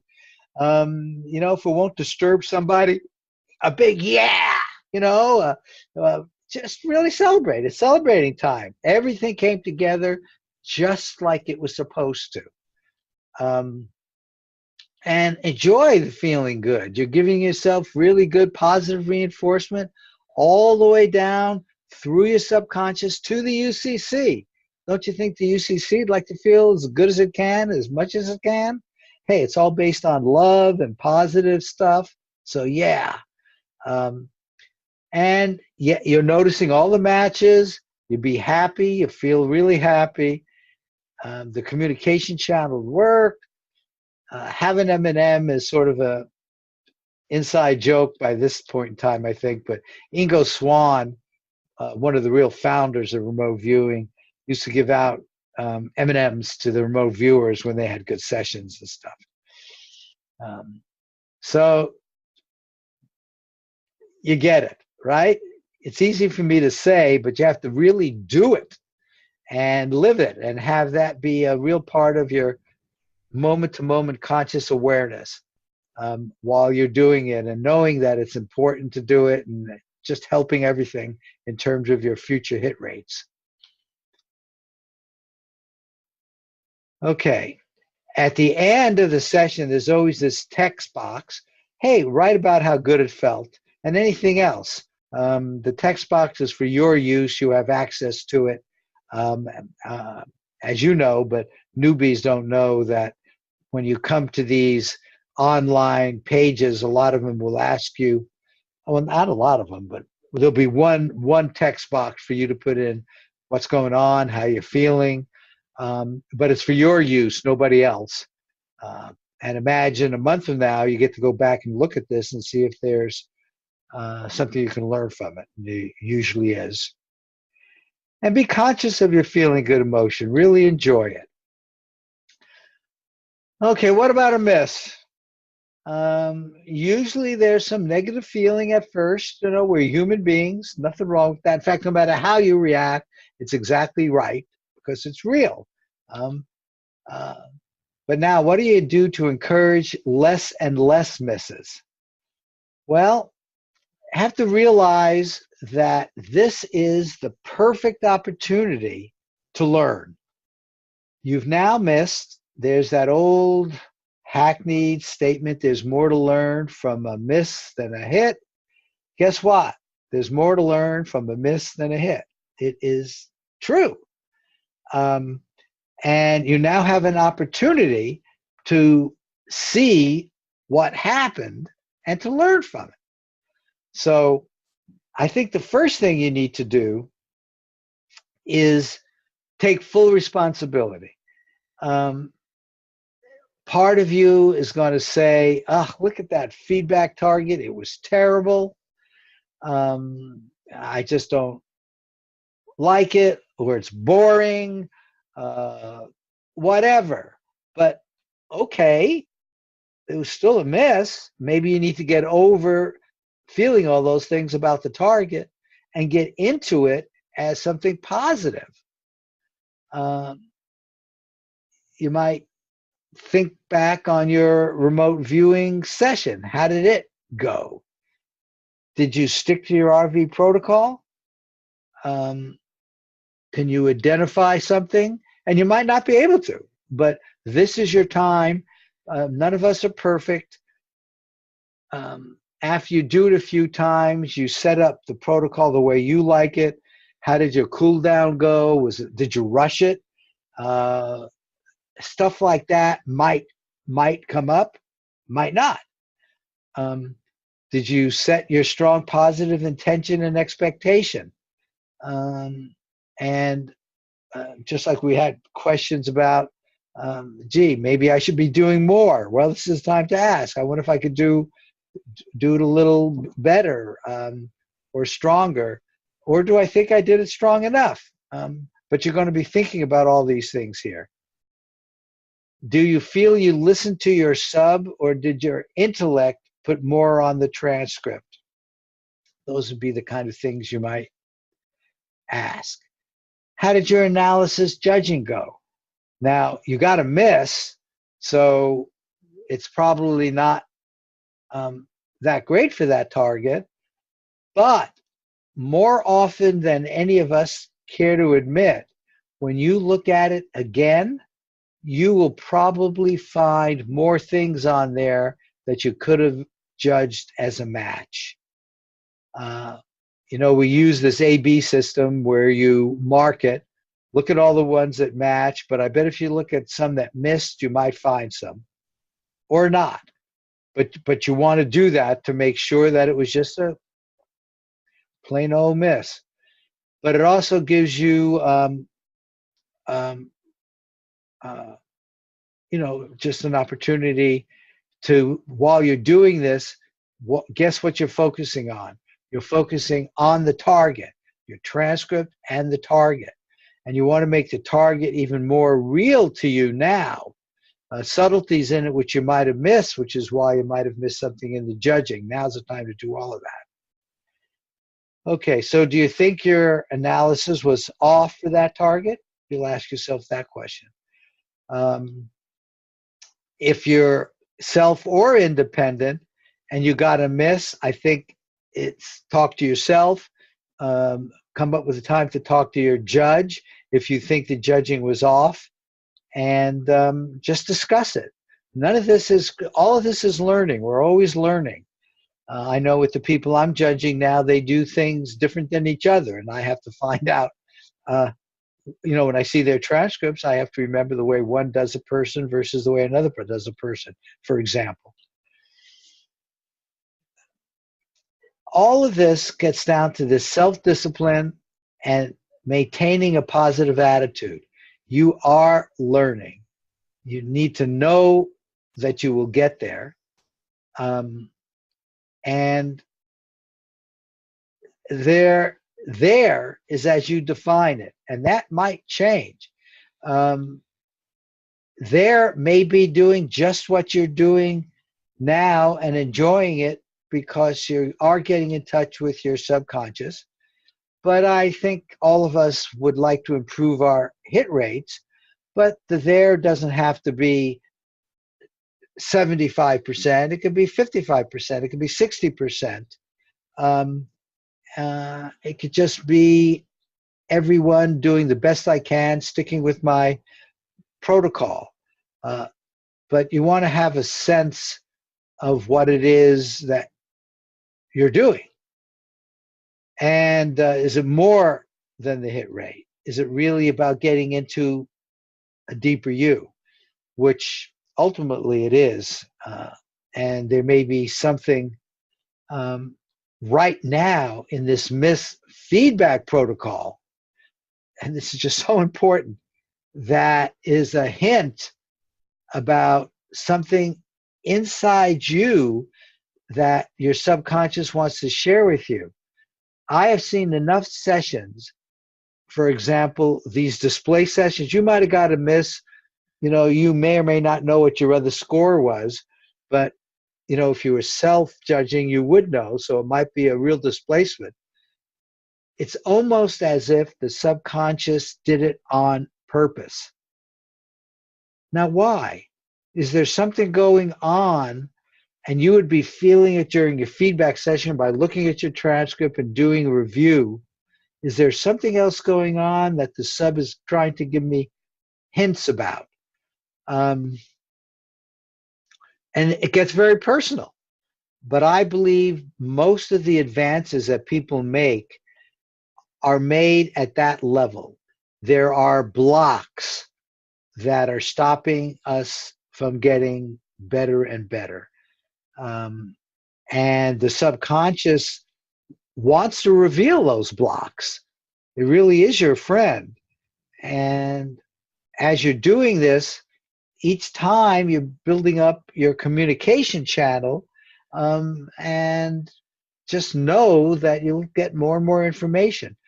But, you know, money blocks are ones that often come up, even though you say, oh, I got nothing about money. Deep down, there might be a money block, or there might be a block about being too good. What does that mean? Oh my God, this is for real. Almost all of us go through that at one time. That's stuff that's down there that's got to be erased, disappeared. And so look for that stuff, because it's during the feedback protocol that comes up. And then the pass now is pretty easy. There's nothing wrong with passes. Again, we're always learning how to get more hits, opportunity to learn. you always want to review your RVing and the judging, but only with the actual target. Never look at the other target during your feedback session. We don't want that information to be there at all. And again, with the hit and the miss, always do another session and add a few things. What do you wish your sub had communicated on it? And do it now on a new sheet of paper, intending and knowing you're communicating with your sub, already down to the UCC, teaching back and forth, communicating. Oh, this is how next time I see a house, why don't you draw it roughly like this? Oh, this one had a sharp point, so I'm drawing it like that, but some might have a round one. I didn't draw it, but I'm imagining it. So that's the kind of stuff I'd like you to give me visually, or get my arms to move, or give me words about it. But you're talking to your sub now as part of the communication channel for future ARV sessions. So be happy, hit, miss, or pass. Joe McMonagle many years ago in a interview basically said all of remote viewing, he was talking about remote viewing, it's all psychological. And that's so true. I mean, you're going through your psyche, which is like part of your subconscious, right? And as much as all the people who have given you lessons and talked to you have told you, they're getting it into your ego intellectual now awareness, but it's the way it gets down into your subconscious and integrates with everything else in your life and in your prehistory and future history. So beautiful. Remember all of this. The future can communicate with you. So as you're getting what are, quote, lessons, they only become real when they become internalized. Questions on that portion? Comments? Marty, I do have one question. Yep. Sure. Unfortunately, I got called upstairs, so it sounds like I missed your reveal on the feedback. Yeah, you should have one. Remember, we each did different coordinates last month. Did you do one last month? Correct. So I did 4x1, and I got the bricks. So is that a hit or a miss? Well, each person got a unique target, a unique coordinate, and a unique target. I think you were in, well, here, let's just do it. I apologize. I'm sorry. No, that's okay. Here, I'll give you, I'll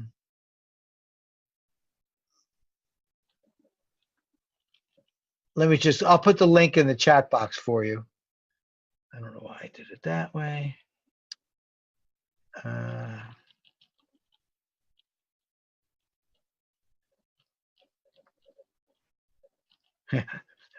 This is what you call a fast. This is what you call a fast review. Okay. No. I was just joking, since I had all that. I memorized it all, so that's fine. Copy link. Okay, so this would be the link for 4x1, and then all you do, of course, is put in yours. Email address. So you know what to do after that, right? With that link? Yeah, where's the link going to be? Do you see it in your chat? It's right box? there. Okay, yes. Okay. All right, thank you. Yep. Okay, so now let's do. While he's getting that, can the We're not going to wait. We're not going to wait for him, but we're going to go ahead and do new prediction. Okay, I was going to say, can the photo sites be bigger? Could which be bigger? The photo sites, both. On your screen. When we get them, can they be bigger? You know, the way they come in, picture 1 and picture 2 is as big as it gets, but you can make it a little bit bigger. You know, on your screen, there's a way of viewing it. Like You click on it. Yeah, correct. But it won't get any bigger than that unless you do it by changing the view on your browser. So there are ways of, you know what I'm talking about? There's like 100%, you can make it. Right. Okay, thank you. Yeah, so you can make it bigger that way as well. Okay, let's go about doing a new prediction. This time we're just going to do self-judging, but each of you will have your own coordinate. And this time, you know, I did 2 randomly before. This time I just chose the euro US dollar from the 6th, which must be tomorrow, through the 8th, which is the first Tuesday. I'm not going to do one, you know, I do these the first Wednesday of every month, but it turns out in January, it's January 2nd, and that just doesn't feel comfortable. It's too much after the new year. So I'm going to do the next one of these on January 9th, and so it'll be through the 8th, and then I'll be able to see if it's an up or a down.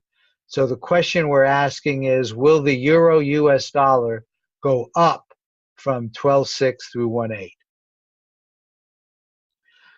And again, for your newbies, this is the tasking, which went to the website, but you people aren't in it, unfortunately.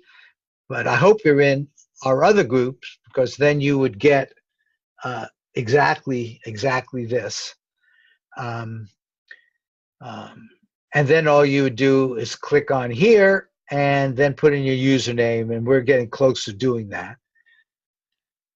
Now, after you click on that, and I did this with my name, so you can see here mine, and so my coordinate, in fact, I'm going to write it down. I'm going to try to do a session, a real fast one, because I also have to do the follow-up. But that's my coordinate. So you will see something just like that. And then you do your transcript. And after you do your transcript, do not do what the next step is, which would be to upload it, which would be to put it on your computer, browse and find it, and hit submit. Because when you hit submit is after you upload it, is when we do the judging. And I want to talk to you about this psychic shield. So the next step right now, okay, so this is the page you'll get when you click on the link. You'll put in your email address, and then you'll click here and you'll get your coordinate. So I hope that's clear. So now all I need to do,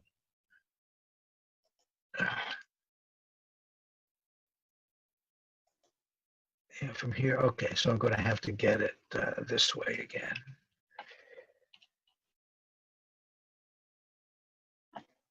I want to make sure I get the right one.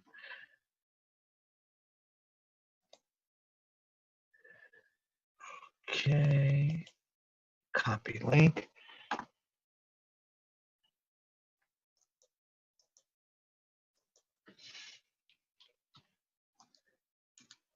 Okay, so all of you now have the link for the webinar workshop that we're talking about here.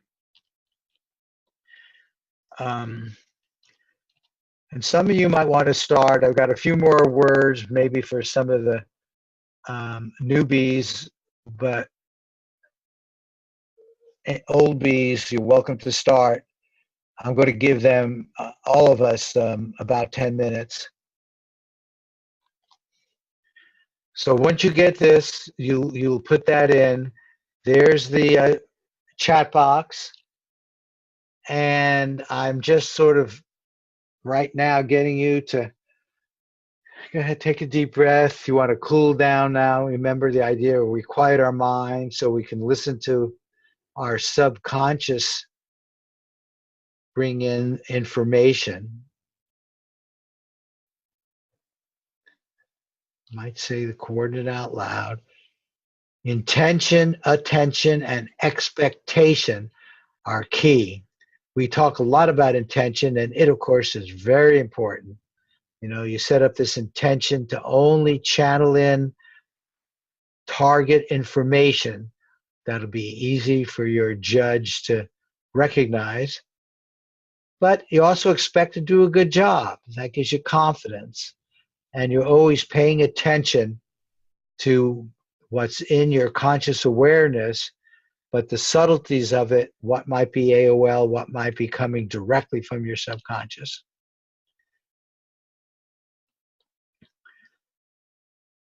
So on your blank sheet of paper, you should have your coordinate now. You put your name, the date, and the time. Sometimes a coordinate is called the target reference number, which is another good way of thinking about it. And people usually start with what we call an ideogram, sometimes a pictogram, a little squiggle, but you don't have to do that. Everybody builds up their own style. Okay, so now cool down is very important. This is when you're opening yourself up for the target information, getting rid of the day-to-day stuff which comes up. Just take a deep breath.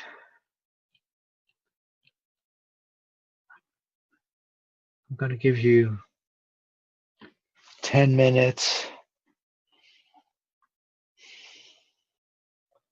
It's good to focus on your breathing.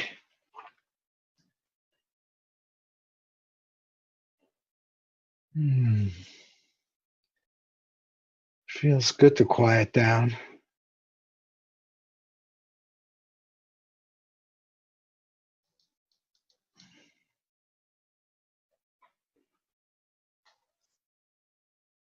Set your expectation for your coordinate.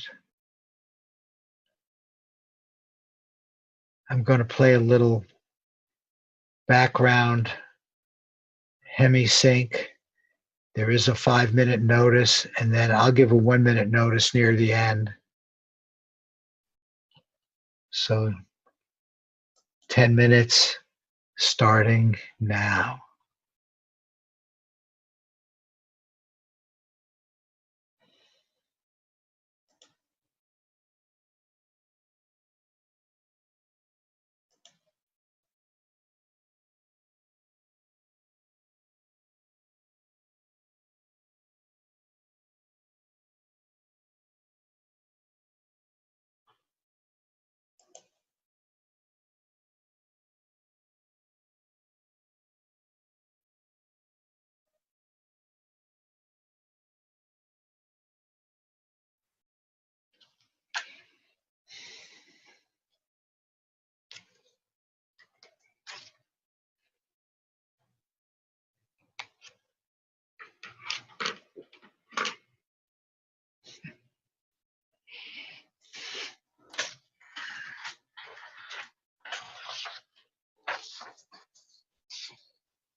Okay, you've got a minute to go. Perhaps go down one or two more times and quietly see if there's more info back there for you.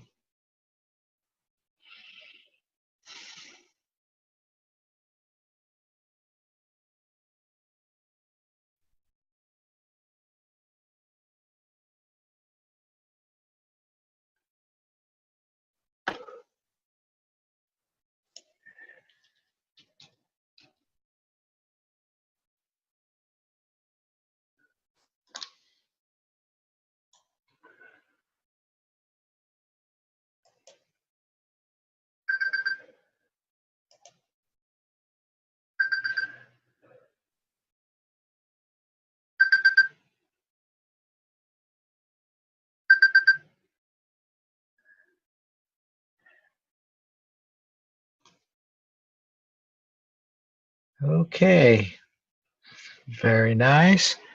Come on back to your normal waking state. Might stretch a little bit.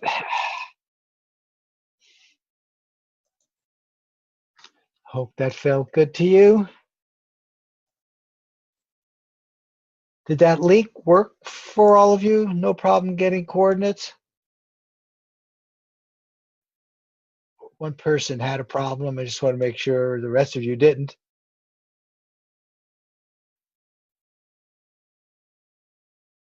Are you with me?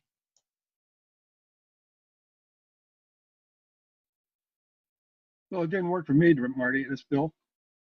Right. I know it didn't work for you, but how about anybody else? I got it and it worked for me. So, did anybody else have problems getting a coordinate? I got the coordinate. Okay, so it worked. Okay, I'm assuming it worked for everybody else. I don't know what happened to you, Bill, but it might have been special to your computer or your internet hookup or something like that. Okay, it's all right with me. I think Russell made a note that it wasn't working for him either. It was on the chat box. That's strange that the same link would work for some people and not others. I don't know what to do about that.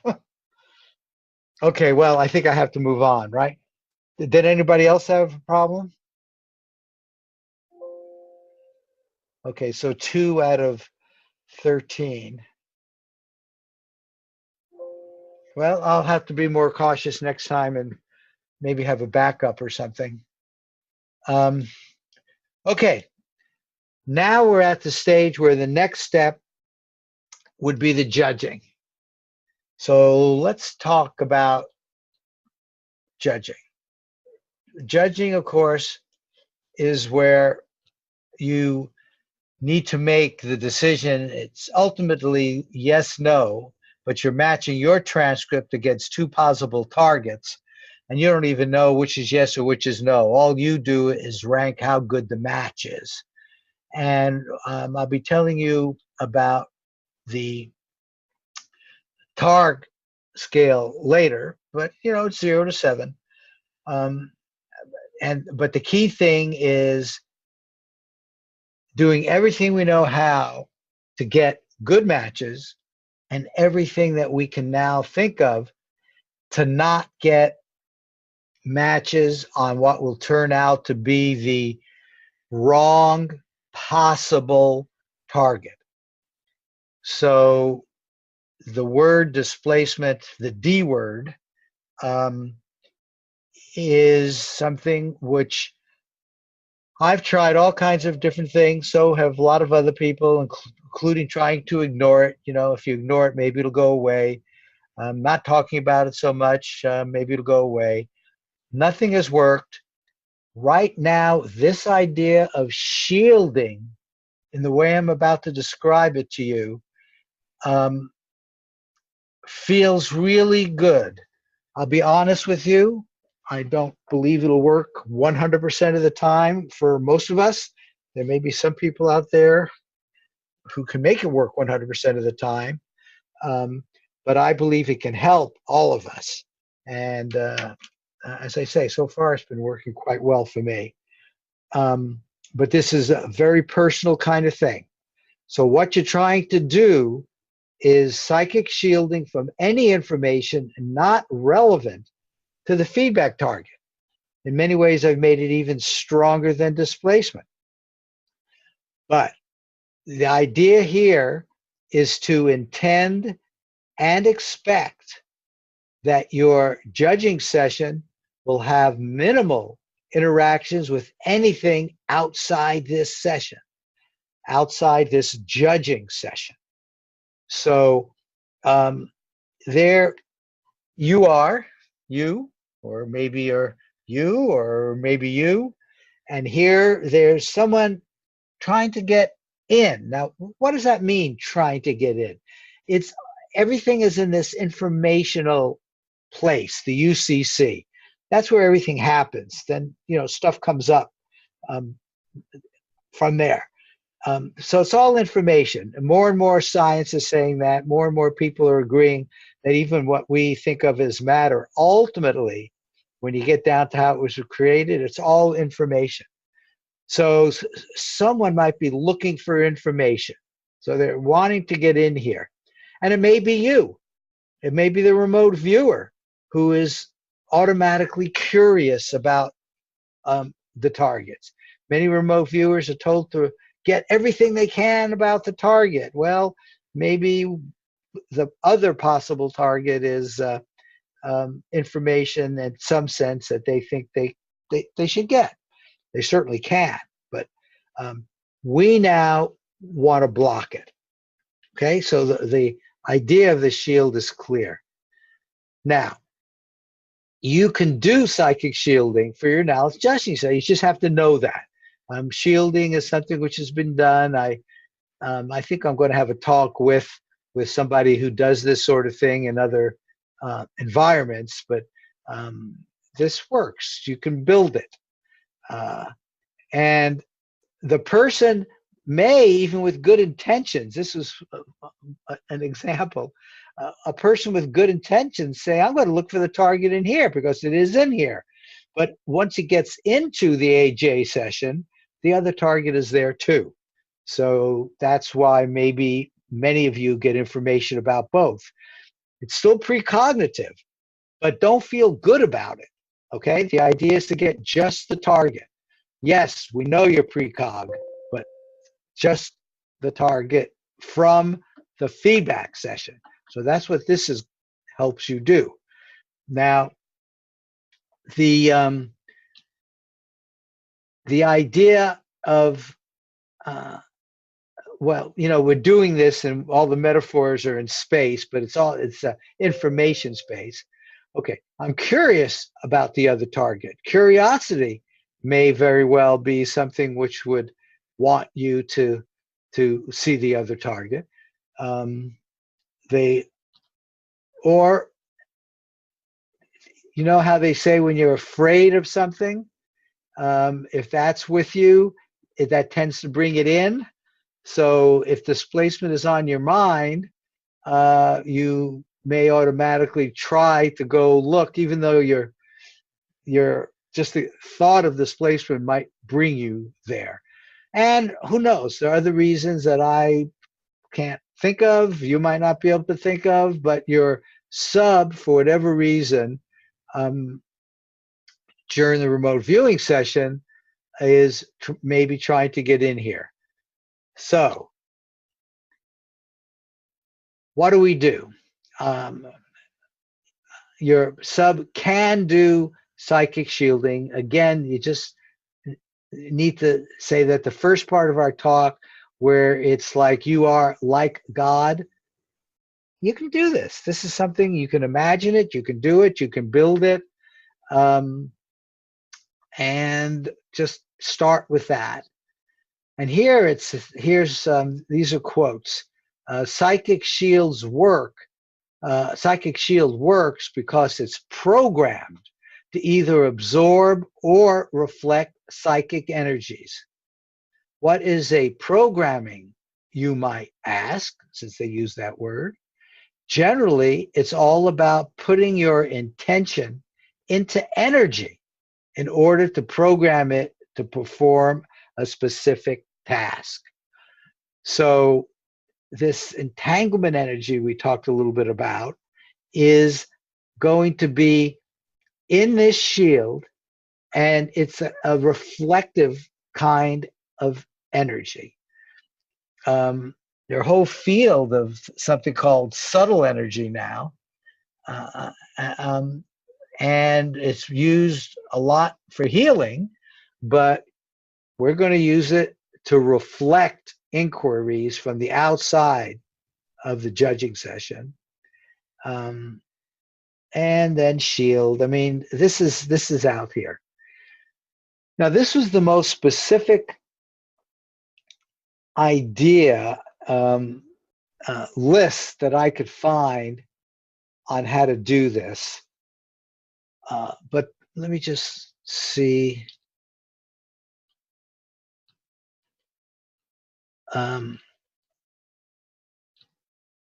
There's one thing which I didn't say yet. Let me okay. Let me do it in this order. How powerful are you? What can you do? Can you build this shield? Of course you can. And I don't usually go to the Bible, but I was struck by this came into me because I had heard this many years ago, so I looked it up. Truly, I say to you, whoever says to this mountain, be taken up and thrown into the sea, and does not doubt it in his heart, but believes that what he says will come to pass, it will be done for him. Therefore, I tell you, whatever you ask in prayer, believe that you have received it and it will be yours. So this idea of really making it real, believing it that it is real now, is part of it. And if I have prophetic powers and understand all mysteries and all knowledge, and if I have all faith so as to remove mountains, but have not love, I am nothing. So all of this, I believe, does fit in the context of having to feel really good about what you're doing. The long-term objectives need to be really good and positive. Otherwise, there's like negative noise down there. Okay, we're about to do some programming, and it's like you can think of it as a skin around you, or really, in this case, a skin around the whole judging session. Everything that, all the information that you're about to see. And remember, all of you have your own separate 2 possible targets. So this is totally personal to you. But I want to say one other thing about the reflection, which I think is this idea of it doesn't just reflect anywhere. It reflects specifically to the actual feedback target. So I want you to keep that in mind. Okay, so let's do it. Define your goal. And we indeed have a reflective shield. So each of you get a sense of this shield. You want to do, let's do a little cool down. We're clearing our mind of everything else so that the shield can be as pure as possible. So go ahead, do it now.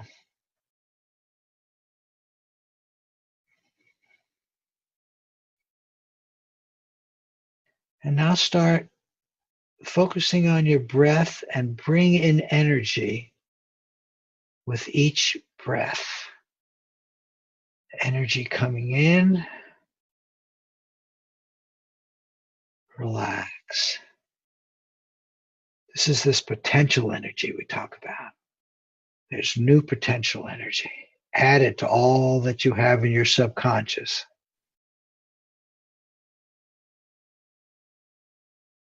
Bringing in more potential energy. This energy is for shielding. Bring that energy in.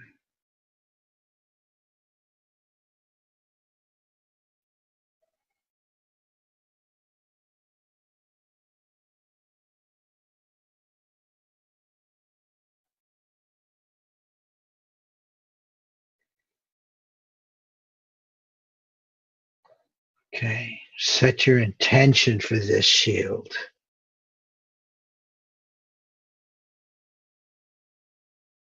Yeah. Using your mind, knowing it's connected to your subconscious and the UCC. What do you want this shield to do?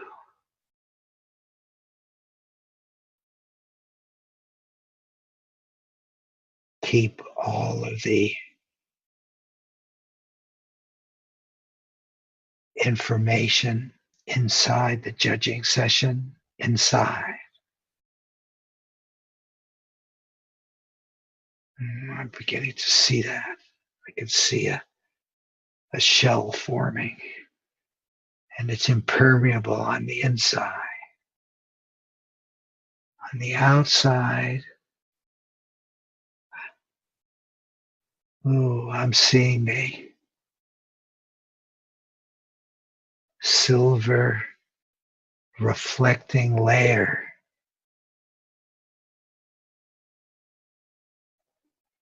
Anything reflecting off it goes right to the feedback target.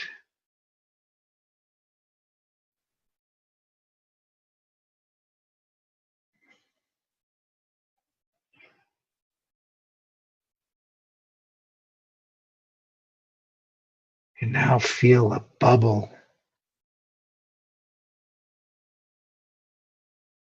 around this feedback session, around you and the information about the feedback session.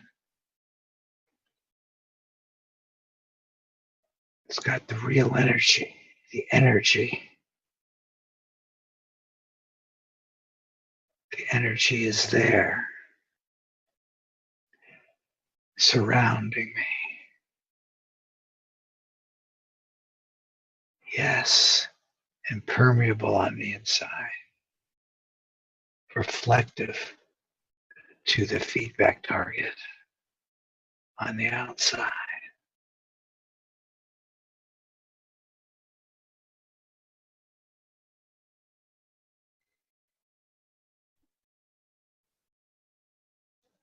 And now visualize it becoming as hard. That energy is becoming hard, closer to the physical world. It's going to do its job.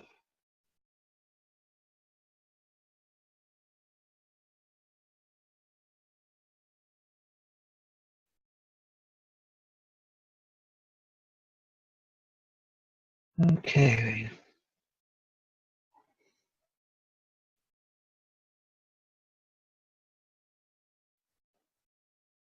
This is called shelling it, fixing it.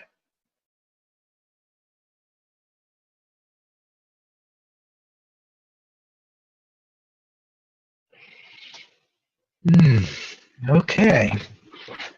So I did that for mine as well. Okay. So each of you have done that, correct?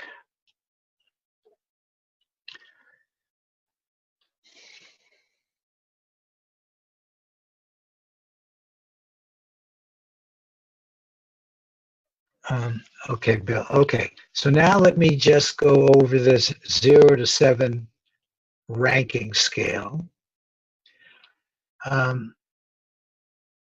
0 is no correspondence. 2 is like chance. You know, you might just get a few matches, but they could be random. You know, a monkey at a typewriter could say red, and there'll be a little red in there. That doesn't mean anything. By the time you get to a 3, now you have a mixture of correct and incorrect elements. Your transcript has these elements on it. A word's an element. The sketch may actually have several elements on it, depending on how you view it. But enough of the correct information to indicate the viewer, you have made contact with the target. So that's a 3. So yes, it's right at the beginning, you've made contact. A 4 is good correspondence with several matchable elements intermixed with some incorrect information. So that's a good session. You feel really good. It was psychic. You got um, enough information that you feel it definitely was psychic. I'm going to talk about this matching A versus B, and A versus B. And when you do a count of the elements, to get to a 3.5, I like to have half of the elements at least match, roughly. Now 5 is really a very good session. This is good correspondence with unambiguous, unique matchable elements, but some incorrect information. The key word here, and this is put together by Russell Tarr, but notice these kind of strong words: unambiguous, unique matchable elements. Something pretty special to this target. You know, a color certainly wouldn't count. There are too many targets with various colors. But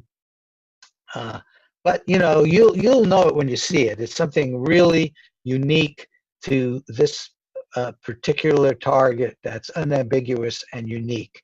And there's judgments involved in all of these. That's why it's called judging. And then number 6, remember these analytical overlays we talked about? The 6 is good correspondence with good analytical information, like you might have named the target or the function of the target, and relatively little incorrect information. And a 7 is basically spot on with very little incorrect, if no incorrect information. So everything essentially matches. You get 100% match of all of your elements. Now, there is a way to do this analytically. It's an idea which I stole from Joe McMonagle, and he was happy that I stole it from him. He thinks it's great.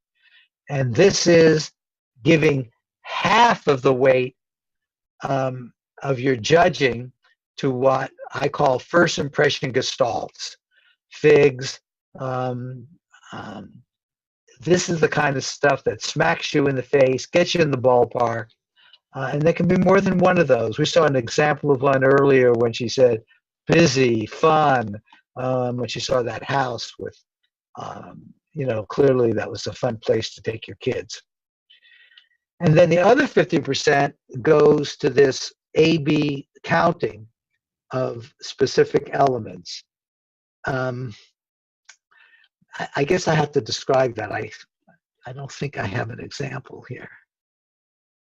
Okay.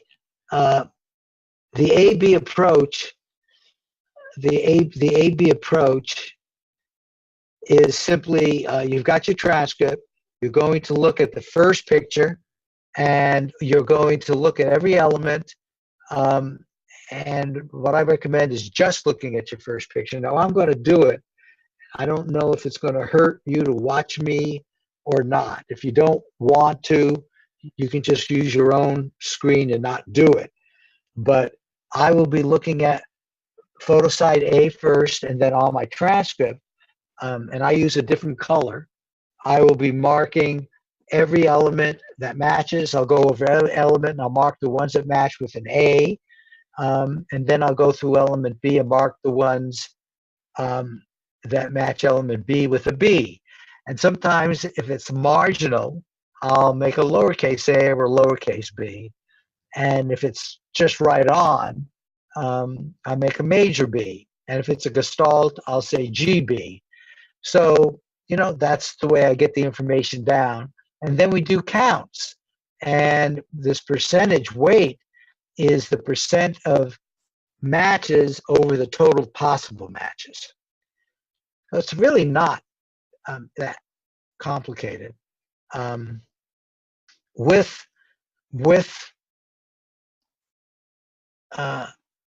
Joe's system, you get up to 2 because you have his gestalts can get you up to a 1, and then the second one goes another 1.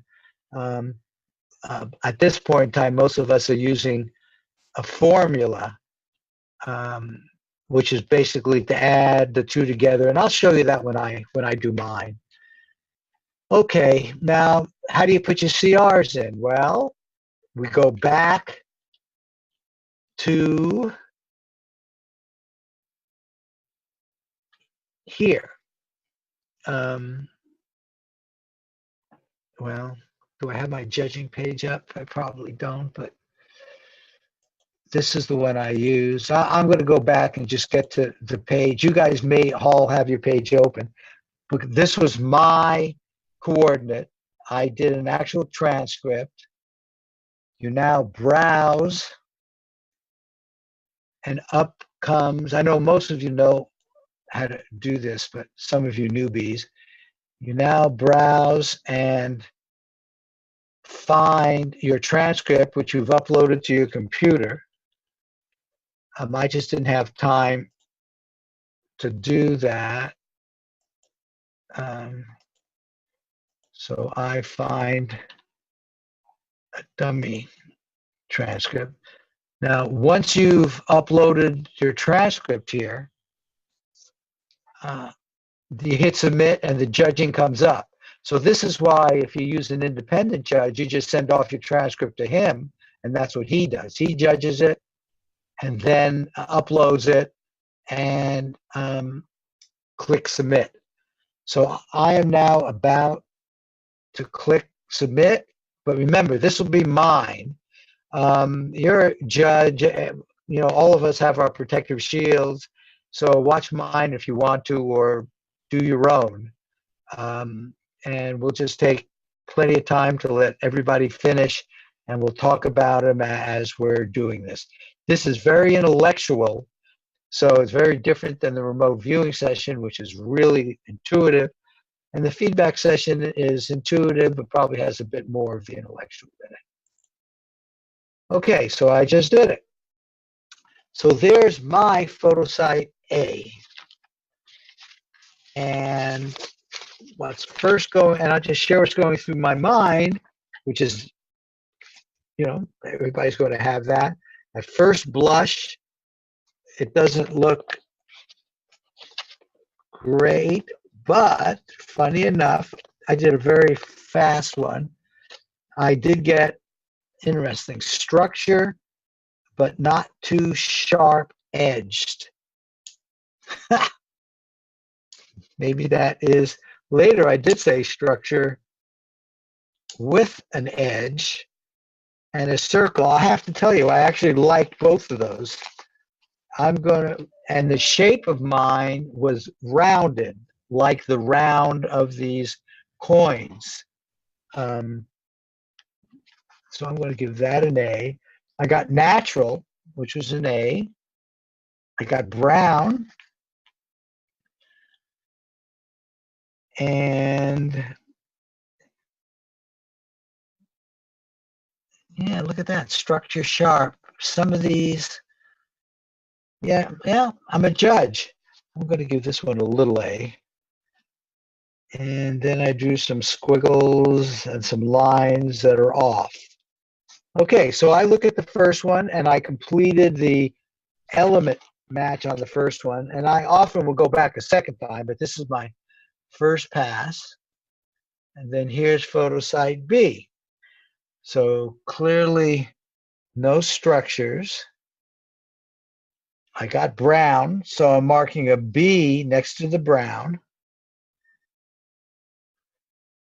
And this is natural, so I get a B there as well. Nothing there. Now, I do see, now that I'm looking at it closer, and the point about making it bigger is a good one. I'm making it bigger now. There are structures, but they're more like objects. They're probably buildings. Yeah, they're structures, but they're really minor. And I'm going to give what was called structures there just a little B. Now, somebody else was judging the same thing. They may not give it a B at all, or they might give it a big B. This all becomes very personal, and you're learning by doing these over and over again what your sub means. But I've told my sub something like that would be really marginal if I would count it at all, because it's just too small part of a thing. And if it turns out to be right, I don't want to come back and say, oh, yeah, I missed the structures. No, I would say those are small structures. The main thing here are these wiggly lines and the brown.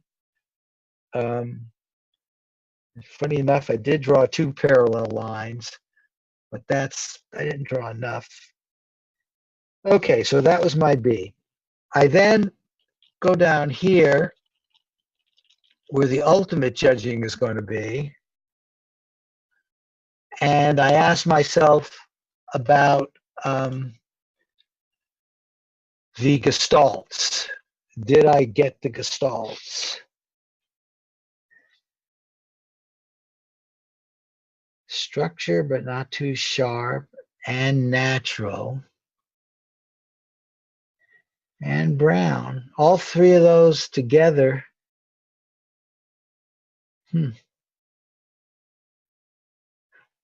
Yeah.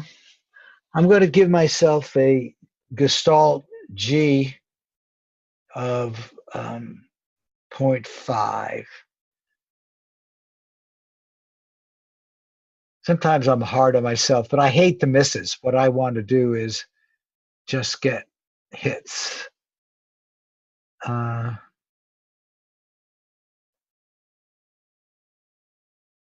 Yeah, that is interesting. You know, when I said the word structure, I'm doing all this out loud so you understand how hard it is to judge. Judging is probably the hardest part of ARV. Okay, so, you know,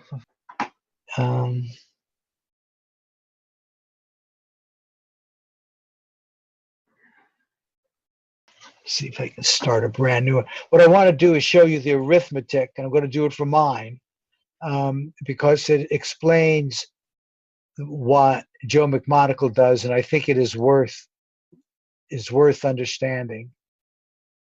And I recommend doing it now. Okay.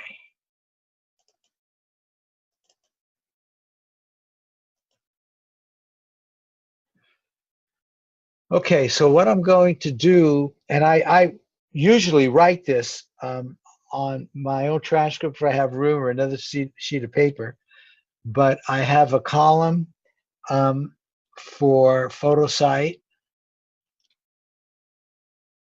and then I have a number match, and then I have a divide. Just like that, total. And then I would do now on an Excel sheet, just so I could do the division. And then I have something for the gestalts. And then I have a confidence ranking. So for PhotoSite A, PhotoSite B, the number of matches I got, I'm counting my A's, are 1, 2, 3.5.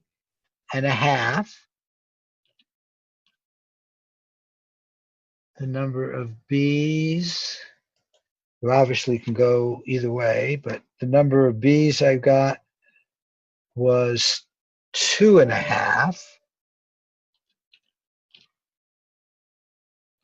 Okay, the Gestalt here I put was 0.5. And then here I actually got a 0. Now the formula for the confidence ranking is very simple. Okay, so this is the ratio. Ratio goes here. So how many total choices did I have? Well, I have 1, 2, 3, 4, 5, 6, 7, 8. Okay, well, I have 8. No, I have 8 possible there. I have 8 possible there. So the ratio, and people do this on their sheets all the time, but the ratio now, those of you who know Excel, is just simply 3.5 divided by 8. So if you had a little calculator, you would get that number quite easily. And then this is just a copy paste. Ugh.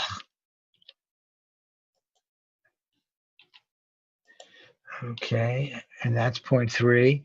And then the formula for the confidence ranking, if you remember, each of these have a possibility of going from 0 to 1, 0 to 1. The maximum was 2, which means the way to get to 7 is just to add these up and multiply by 3.5.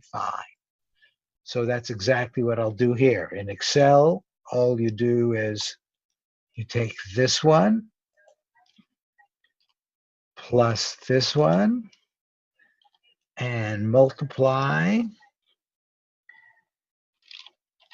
by 3.5. Okay. And then I'll do the same thing here. Trophy. Okay. So for me, watching all this, I'll tell you one thing about these classes. They're certainly not going to be exciting for you. I hope they're teaching you and helping you learn. But using the Joe McMonagle approach, I got 3.28 from ICR, which is below wagering. So this would normally be a pass, and this, of course, is a clear pass. I'd say I was in the same position as the feedback example we saw before, where if I wanted to give this a 3.5, I probably could because of, remember the plus I put there? But I'm not going to. I'm going to just make this a pass. And a pass. And give this ultimately, so CR, that I'll put in the system. Boy, my intuition is actually going against that. Huh.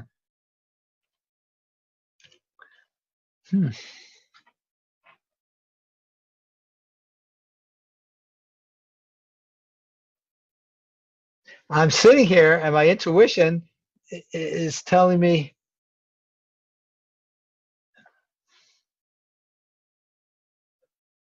yeah, I'm just going to leave it because my first intuition was a 3.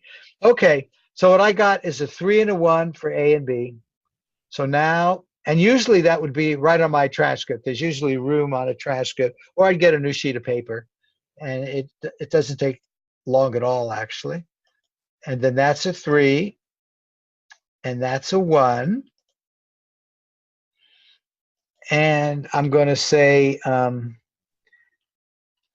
photo site A was very close for me.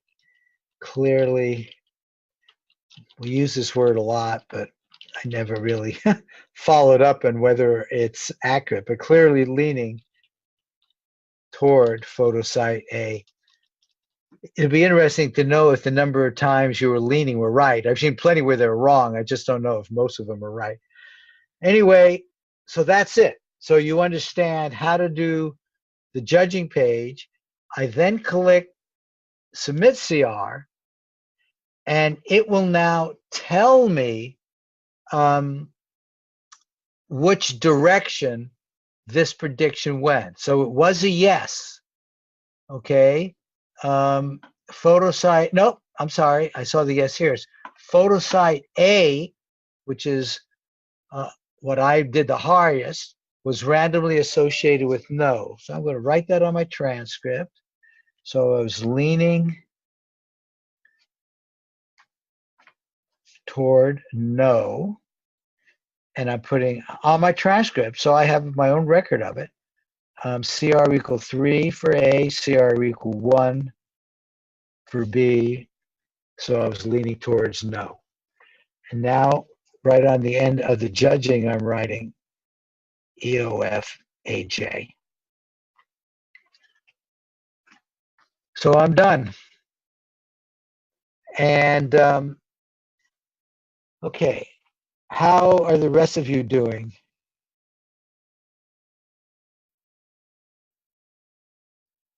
I'm sure some of you did the same thing. Now, let me go back. And I have the ability now to see a lot of stuff that you've been doing. Because remember, as the group manager, I make a group prediction, which gets shared with the group, and I'll share with you now, and anybody who watches this. So I'm going through the management stuff, which you do not have to understand. Eurodot for month in February. So these are all the possible ones, but I'm now going to do a prediction for the one we just did. Here it is. Oh, you're in here, Bill, so you managed to get through it. Okay, good. And so I've got 3 of us. I passed, Alex passed, and Bill went with a yes. And let's wait for a few others. But this is the kind of information that a group manager gets. And if I want, I can now actually look at people's, if they uploaded them, transcripts. And as you can see, I get all the information that one would need. I do not know, I saw this guy. Okay. And Bill, you can see what Bill wrote. I don't think anything is private here, Bill. And No, it's not private. You can figure out that I didn't understand the math. Okay, you understand how to get the A-B ratio? The A over total ratio and the B over, let's just talk about one photo site. A, okay? You get a comparison, and did you mark on yours how many you matched? I matched everything. Okay, wow, okay. Well, not on A. On A, I matched one little thing. No, yeah, but you gave your B Yeah, a 4. So yeah. do you mind if we look at it? Let's look at it. Yeah, go ahead. Okay.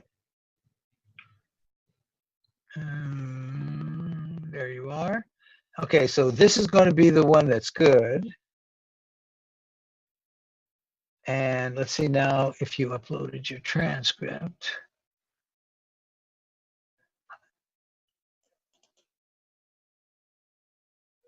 Oh, okay, nice.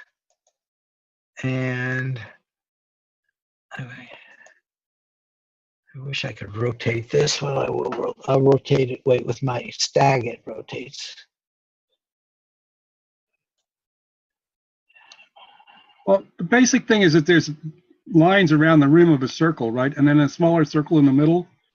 So you've got the cap on the tank, and you've got horizontal lines on the around the tank. It's horizontal instead of vertical, but you know. No, and the images are usually the first thing I match because they're non-analytic. The images come up, out of. And then there's color matches, and you know. Yeah, but how much didn't match? That's what I couldn't find anything that didn't match. Okay. I'm really trying, believe it or not, I'm trying to answer. Obviously, isn't a tank, it's a ring, but. Yeah, I'm trying to answer your question, and you'll be a good example for not only you, but for everybody else. So that's why I'm going to the trouble of trying to rotate this. Image. Where's the rotate? There's a rotate here someplace. There it is. I got it. Okay.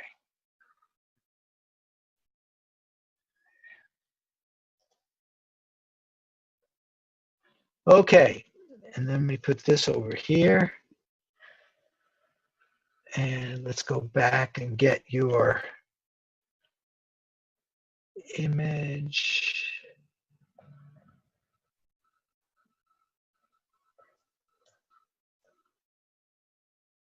Okay, well, where's your image now?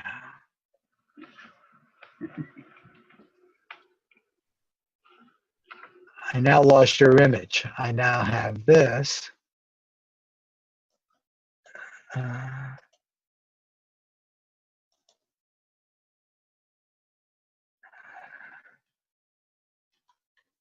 God, I wish this would go smoother. In a classroom, it would certainly be able to go smoother.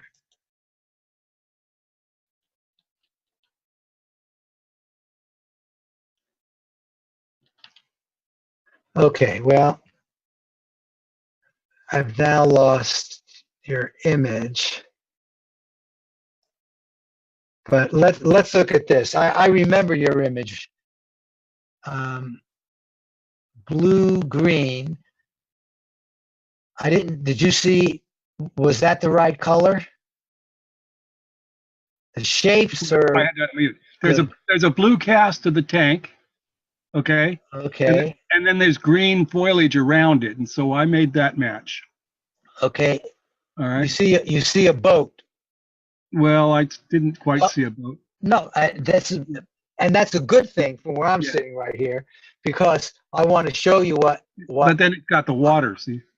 And you think it's a water tank, but Yeah, clearly this is not right. So if I were to mark some of this, I would give this a B. Okay. I don't know what your other target is, no A's. It had the lines, another B, another B. For water, I wouldn't put anything. For boat, I wouldn't put anything. These squiggles or elements, I wouldn't put anything. So, but this stuff was really good. This was really good. So let's just say you got 6 maybe B's, but out of the total possible choices, there were 10. I'm just saying, I didn't really do it. That would give you a 0.6 for the percent matches, for the fraction of matches. All right. Your gestalts look real good. You know, you didn't get the length and that sort of thing, and I can't remember what the background was. You didn't get that. But let's say I gave you a gestalt of 0.8 because, you know, you picked up this major feature. You would then add the 0.8 to the 0.6, okay? And you get 1.4 times 3.5, and you're probably up at a 4.5 or a 5 level. Okay. That's how you do the arithmetic. All right. So so you get two numbers between 0 and 1, you add them up and multiply by 3.5. Now, how do you choose what the gestalt number is? That's your judgment.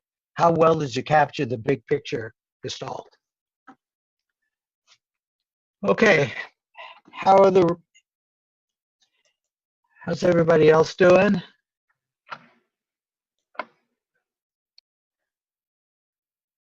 Google Cruise.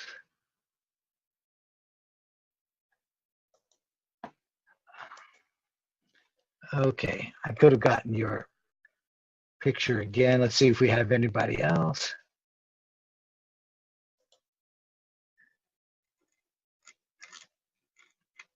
Okay, so we now have Winstove. He went side 1 with a 6. And you see, this is the reason judging at all levels is so high. So I have a 6 there, pass still. There's your 4, but on the other side. Side 1 is photo side A, side 2 is photo side B. And then we have a bunch of passes. Are still more of you doing judging, or is that it? Because I have here. Marty, I'm finished. I sent in, this is Lila. I sent in 2. One I didn't judge and then one I judged. So the second one is the one that I judged. Okay. Did you just do it? Let me go see if I see you. Yes. Okay. So, you did two different. No, they were the same, except I forgot to judge it before I I see. sent it to you. So the second see. one has my scores and everything. Oh, but did you put it in the system? Because I don't see you in the system. Yes. Well, down there, Fire Soul Writer. Oh, yeah, there you are. I'm sorry. Yeah. Delilah. I know you. I know. And you passed. Okay. Yes. Yeah. Nothing wrong with passes. In fact, think about it a little bit. Maybe the shielding didn't work 100%, but passes, maybe what you're doing is at least you're not getting the displaced one, right? Yes. At least it's not displacement. Yeah. And here, okay, a 6 is really good. Let's just take a quick look at your 6. You don't mind? I do not know who you are. Side. Oh, with that email address. Okay. You don't mind looking at it, do you, Si? No. Go ahead. Giving yourself a 6, we should, I always like to look at 6s. Okay. And I just have to find you here. What was your email? I am. Okay. There you are, right at the top. Okay. And you chose photo site A. So let's look at it first. Yeah, first reaction, interesting. I got a triangle. All of you ought to just note, what do you get when you first see this? Because I think that comes up from the sub. And then the bell, and then the brown, and heavy. Okay, let's see what you did. And everybody is different. Everybody is different. And now we will look at your transcript. There you go. Okay, now tell me, did you use Joe's approach for scoring, or did you use? No, I just got kind of confused with all that, so I just looked at it and judged. Okay. Okay, let me bring. I now understand why I had a little trouble here. Wait.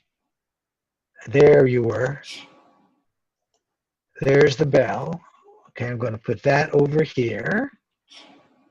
And I did get your target on a separate thing here. So I should be able to bring it here. Okay, so we have these side by side. Now, okay, so talk to me. Tell me why it was a 6. Well, the bullseye. For some reason, I equated it with the marks at the top of the bell. Here. Mm-hmm. And what does that? Where's the bullseye here? It was just the markings of the top of it, and also a very southwestern feel I got.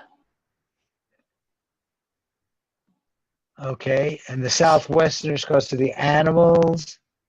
The horse, the cowboy, the red rock, the desert, the brush tree. I got red. Yes. I got dry. I got rough. I got desert. If you were to mark this using his system, okay, and I'm saying, looking at this now, and I know you want me to be honest with you. Please. This is not a 6. Okay. And if you were to use his system, look how many things, this is a stretch to southwestern. And I think what you're doing, which you should not do as an ARVer, is stretching it. In other words, you want it to fit. I didn't see the other one, but the other one was probably worse. Certainly give it a 6. And so you wanted something to fit. All of us want to be successful. There's so much psychological stuff going on here. And to be able to say this is not that good of a match, but you can do that intellectually. You got red. You should definitely mark an A against red. maybe that's a rock. I'm not sure, but I don't have any problem marking an A for that. The bullseye, I don't see a circle with 2 lines. I mean, that's a pretty specific kind of thing. And I mean, if it was an ellipse with lines through it or something like that, I would mark it. Is there something down here? So I'm sort of stretching. Now that I've stretched, maybe it's down there. Do you see that down there? Yes. Okay. So if you gave that a little a, okay. It's not a super major thing, but I can see where you would give that a little a. Now the animals, again, if a person draws an animal and it's a different animal, that's a good thing, right? Because you're picking up animalness, which is, the kind of information which the sub might give you. And you got a lot of animals here. Did the other one have animals by any chance? No, it was more of someone shooting down a whitewater raft or water park. Okay. So I would have to leave all that blank. There are no people. Whirlwind. Well, these are AOLs. Now, AOLs, different people treat different ways. I tend to ignore them, so I would not count them even in the total count unless it was a good match. And then I almost counted double. So if an AOL, is a high-level naming or function and it's right, I would give it a big A. But here, I would ignore all these, so I won't even put that in the account. Distraction. You got red again. Dry is okay. I could give you an A for dry. Path. Brush, tree. So you can see, even without doing the arithmetic, there are a lot of elements. Each of these pictures count as an element. This would probably be at least 2 elements, the animal and the person. And you could break it up into more depending on how you want to do it. But even if we just account these as 1, I would say your fraction, your confidence ranking would be, I don't know. It might even be below 3.5, but it might be 3.5. So, okay, so that's my honest feedback on this. Thank you. Yeah.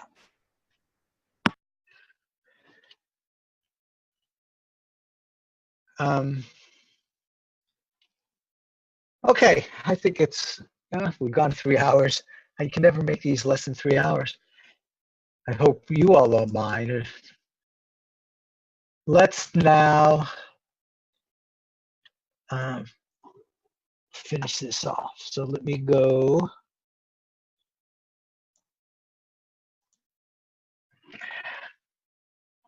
back here. How did you guys feel about the judging? Did you get into it? Did you feel like you were really making something or not? Talk to me.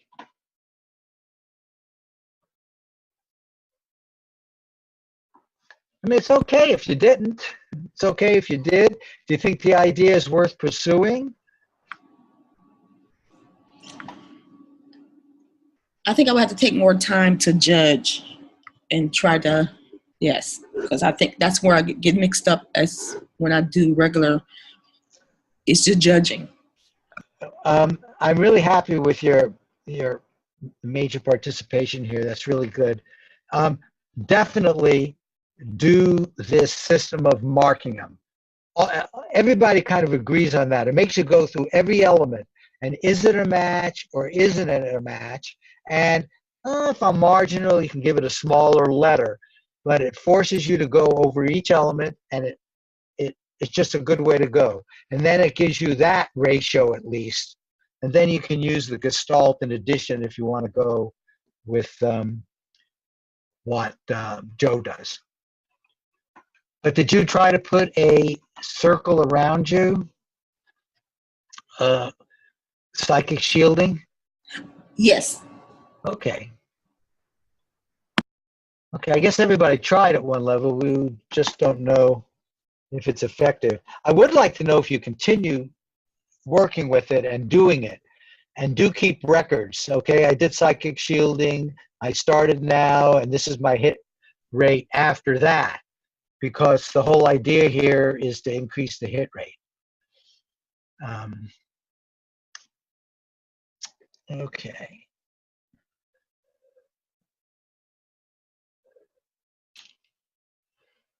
So now, just to finish this off, let me just remind you.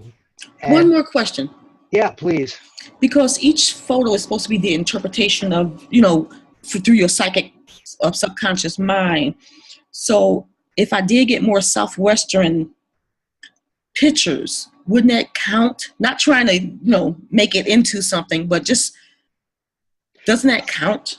It counts that you, for whatever reason, went to a Southwestern informational place and picked up information about it. It just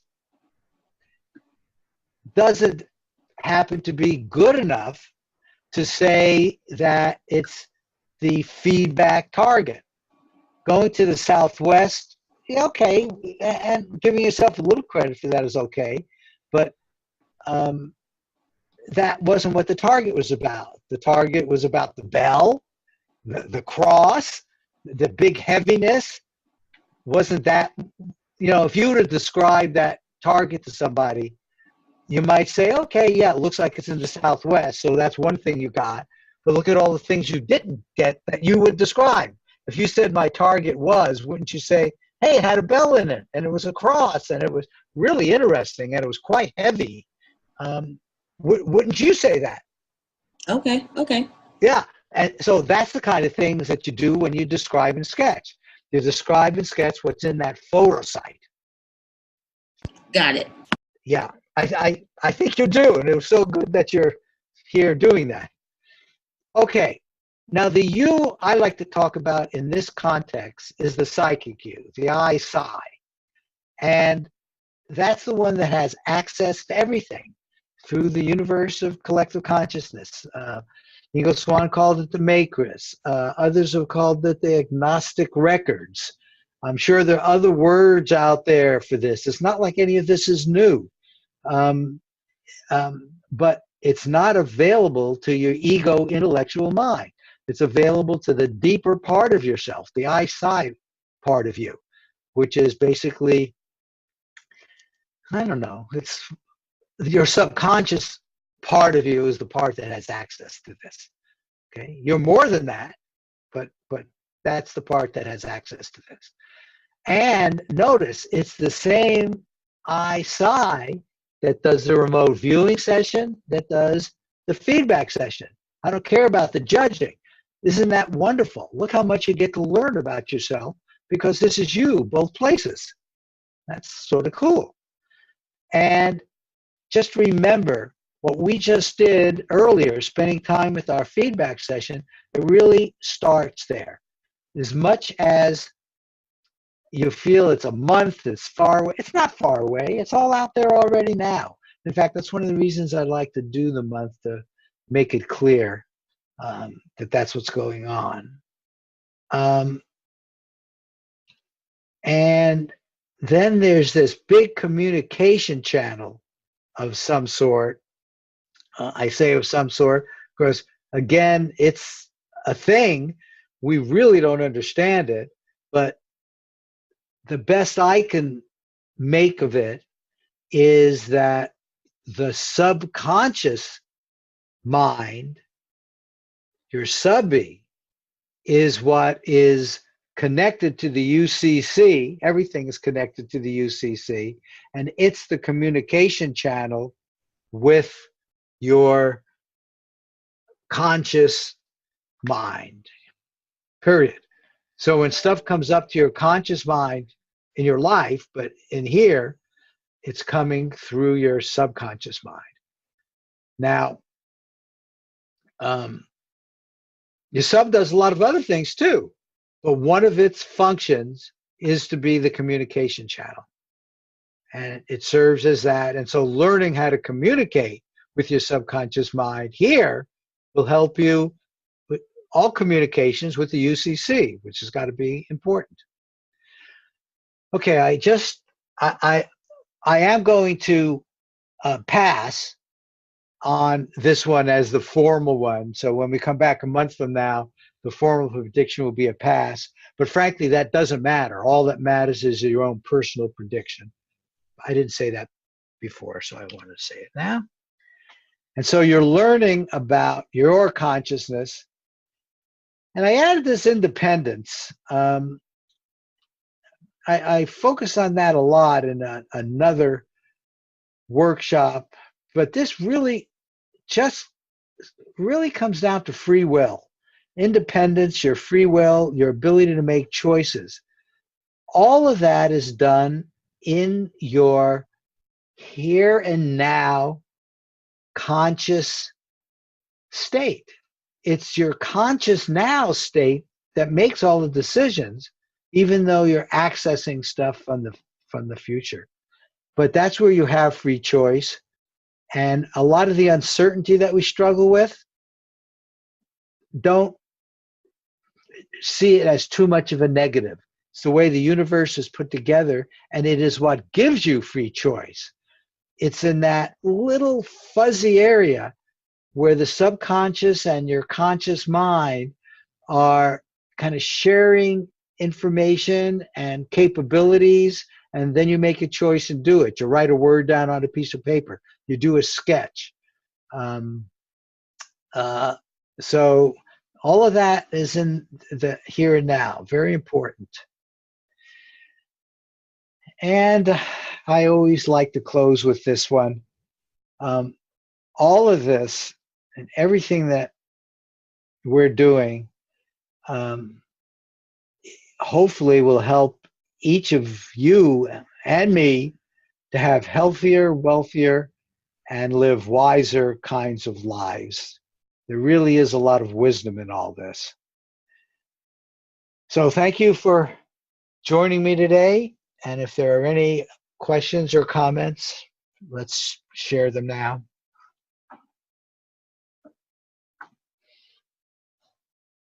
I'll look in the chat box as well. Thank you very much, Marty. There are a lot of requirements. Yeah, you're very welcome. Thank you. Can you put that lower, because I'm trying to teach John on something.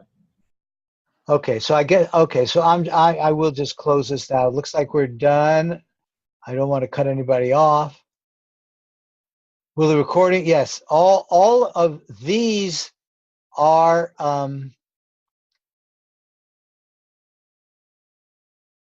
oh, yeah. I showed a couple of things on the screen. Thank you, Patricia, which I will probably have to edit out. All of these are recorded. The talk withs are also recorded, but those are not shared with everybody. These are from APPI. That's a nonprofit organization. They share all of their webinars with everybody.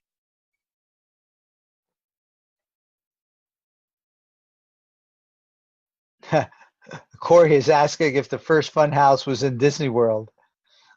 I don't know.